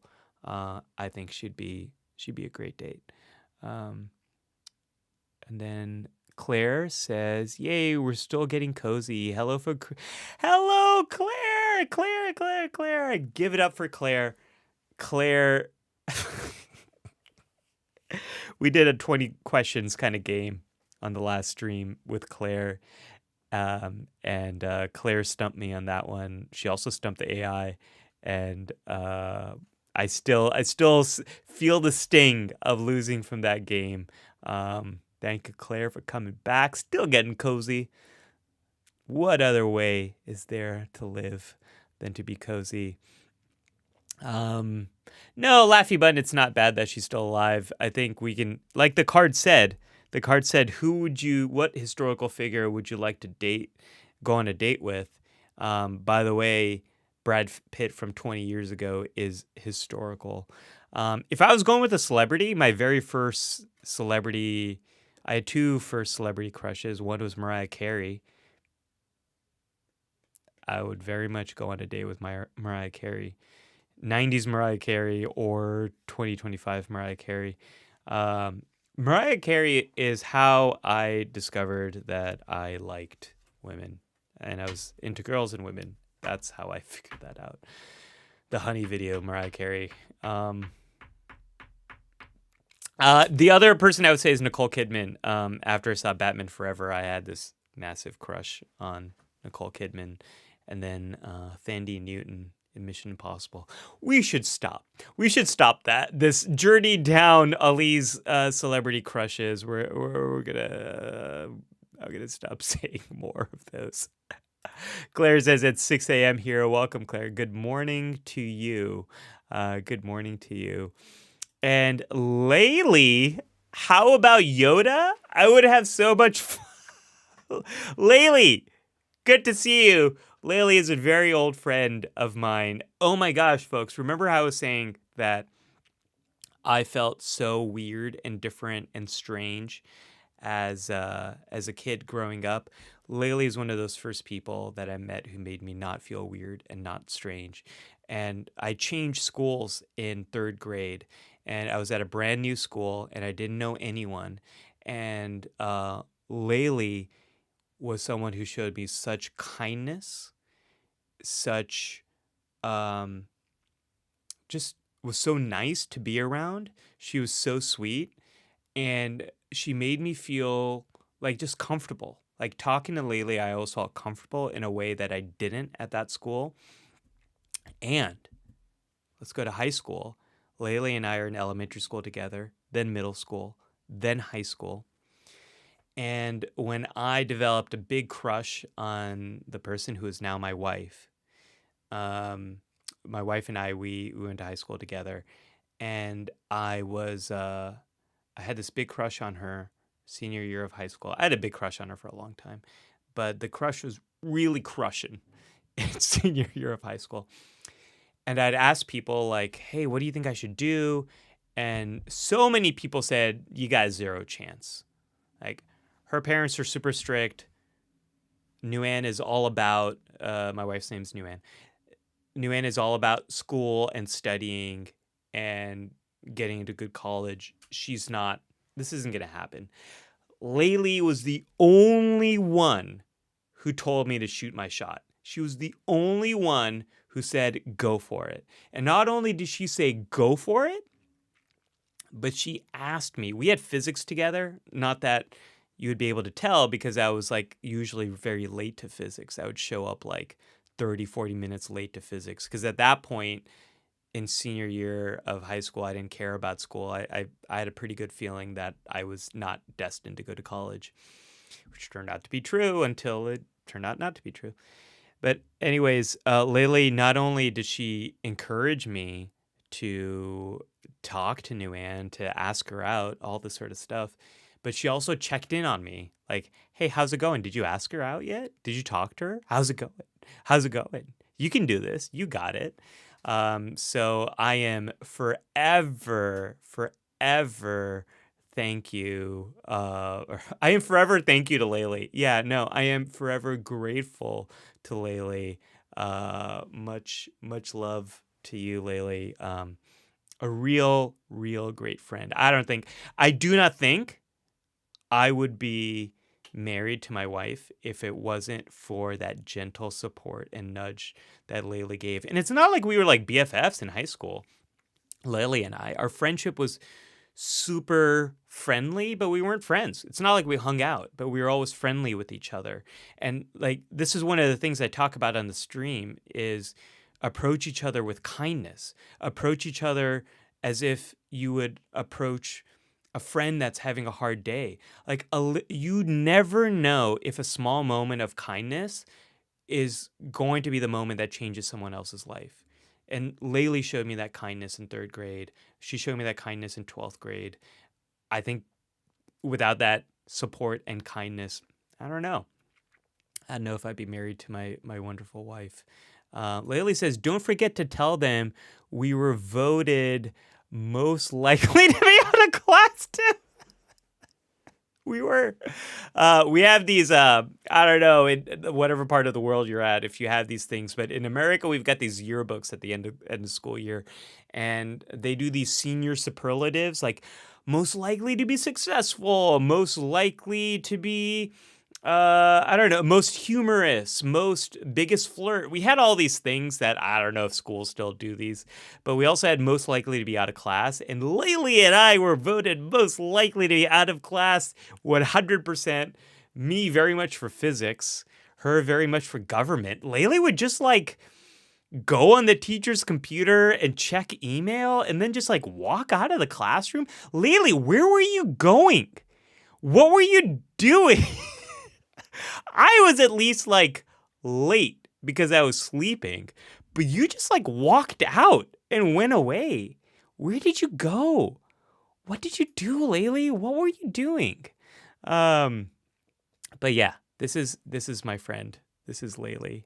And this is who we were, folks. I was very much not Dr. Ali back then. I was just, no, Ali. Flora says celebrity Keanu Reeves. Oh my gosh, that's a great pick. That is a great pick. I would want to go on a date with Keanu Reeves. Oh my God. I watched Matrix when I was a teenager and I had a crush on him. You know who has a big crush on Keanu Reeves? My cousin. She has the biggest crush on Keanu Reeves. Oh my gosh. Um, and Sequid says, thank you for the stream. You really calmed my mind. I felt really agitated and sad since yesterday. Oh, I'm glad you're here. I'm glad some of this has brought a little bit of coziness to your life. I'm glad we've kind of helped settle things. And Sia says, I really loved the video with you and your wife and how you talked about how difficult it was for her to live with a psychotherapist. Yeah, that is one of my favorite videos, and I kind of have this deal with my wife where she can be in one video a year, no more, no less, and it's really hard because the videos she is in are always like the most popular videos with the community. Laylee says, thanks for a shout out, Ali. Always here to support. I got nothing but love for you, Laylee. You're the best. And you know what's cool about Laylee? She ended up marrying someone from high school too, but they were like not into each other in high school. They reconnected years later and then they got married. And so like Laylee and her husband and me and my wife and I think like 2 or 3 other people were all these marriages that have come out of our high school, out of our year, which I think is relatively rare where we grow up here in Northern California. Sequid says, I fell asleep in class quite a few times. I don't know if I ever fell asleep, but I was very much checked out. I did fall asleep one time in grad school. We were in my marriage and family therapy class. There was a couch in there, and I was super tired, and it was an 8 a.m. class, and I fell asleep, and I felt so terrible because the class had 6 people. It was pretty obvious that I fell asleep. My friend kind of went, ugh, and I was like, ah! It was pretty bad. I felt really bad for that. Meme Machine says, one time I fell asleep on the top of the radiator in front of the classroom. My teacher just left me there and taught the class anyway. On the radiator? That sounds kind of dangerous. That sounds like, I don't know. And Laylee, you were getting your steps in. Come on. You were 17, 18. You don't need to get any steps in. Laylee did all the sports. She was super healthy. She didn't need any steps. Come on. I feel like you're holding out on me. After all these years, I still do not know what is up with the mystery of Laylee's disappearance. Louise says, hola, Ali. Good to have you here. Yes, you are home late, and I am still live for a little bit longer. Yes, I am here. Folks, this has been an awesome stream. I have really enjoyed all this live storytelling. I hope you've enjoyed it as well. Maybe next time we'll play. I totally thought you all wanted this game, but you know, we'll see. Next time, I think we're gonna be back to. We'll be back to our variety hour over here, and we'll play some more improv games. For this one, folks. For this question, it goes to chat. I award you 1,000 points. And with that, chat is the winner today. Chat is the winner. How can I not award it when Laylee pops in, one of my oldest friends, to say hi? Like, come on, Laylee, you win today again. And also, Keanu Reeves, good answer. Good answer, Flora. I feel like everyone loves Keanu Reeves, right? How can you say no to Keanu Reeves? Folks, I'm going to be back next Friday. Again, another cozy brain hour this time. And hopefully we'll be doing some more stuff in between then. Let me know. Let me know what you want. And yes, we won, chat. You did it. We won. We won. You won, chat. You did it. Woohoo. Woohoo. There we go. I'd play my applause sound effect, but for some reason the sound effects aren't working right now. Good job, Laylee. Thank you, folks. I've loved this chat. It's been great hanging out. We'll be back next week. Same Dr. Ali time, same Dr. Ali channel. And yes, let's give it up to Lele and Keanu Reeves. Really, they're the true winners today. I feel like Lele has just earned a date with Keanu Reeves. Someone make that happen. Can somebody just like set that up? I think we'd all very much love to see that. Lavender Meadow. Oh my gosh, you have the best name. You are very much welcome. You're very much welcome. And Me Machine says, I might not be around for live streams anymore. Starting work on Monday. It's always been great to be a part of it. Oh no, Me Machine. Well, I'm glad work is starting. We're gonna miss you. You can rewatch, and I'll see you in the comments over there. CB says, thank you so much. That was fun. And Laffy Bun says, good luck, Me Machine. Yeah. Let us know how it goes, Me Machine. We'd love to hear how it goes. We hope you have a good first day. Linda says, thank you, Dr. Ali. Thank you, Linda. Thank you for being here. LLAP, live long and prosper. And it's so good. And Louise says, hi, Linda. Yes. You all know each other. So good to see you here, folks. We're going to wrap it up, and I will see you in the next one. And until then, be kind, be awesome, and stay curious.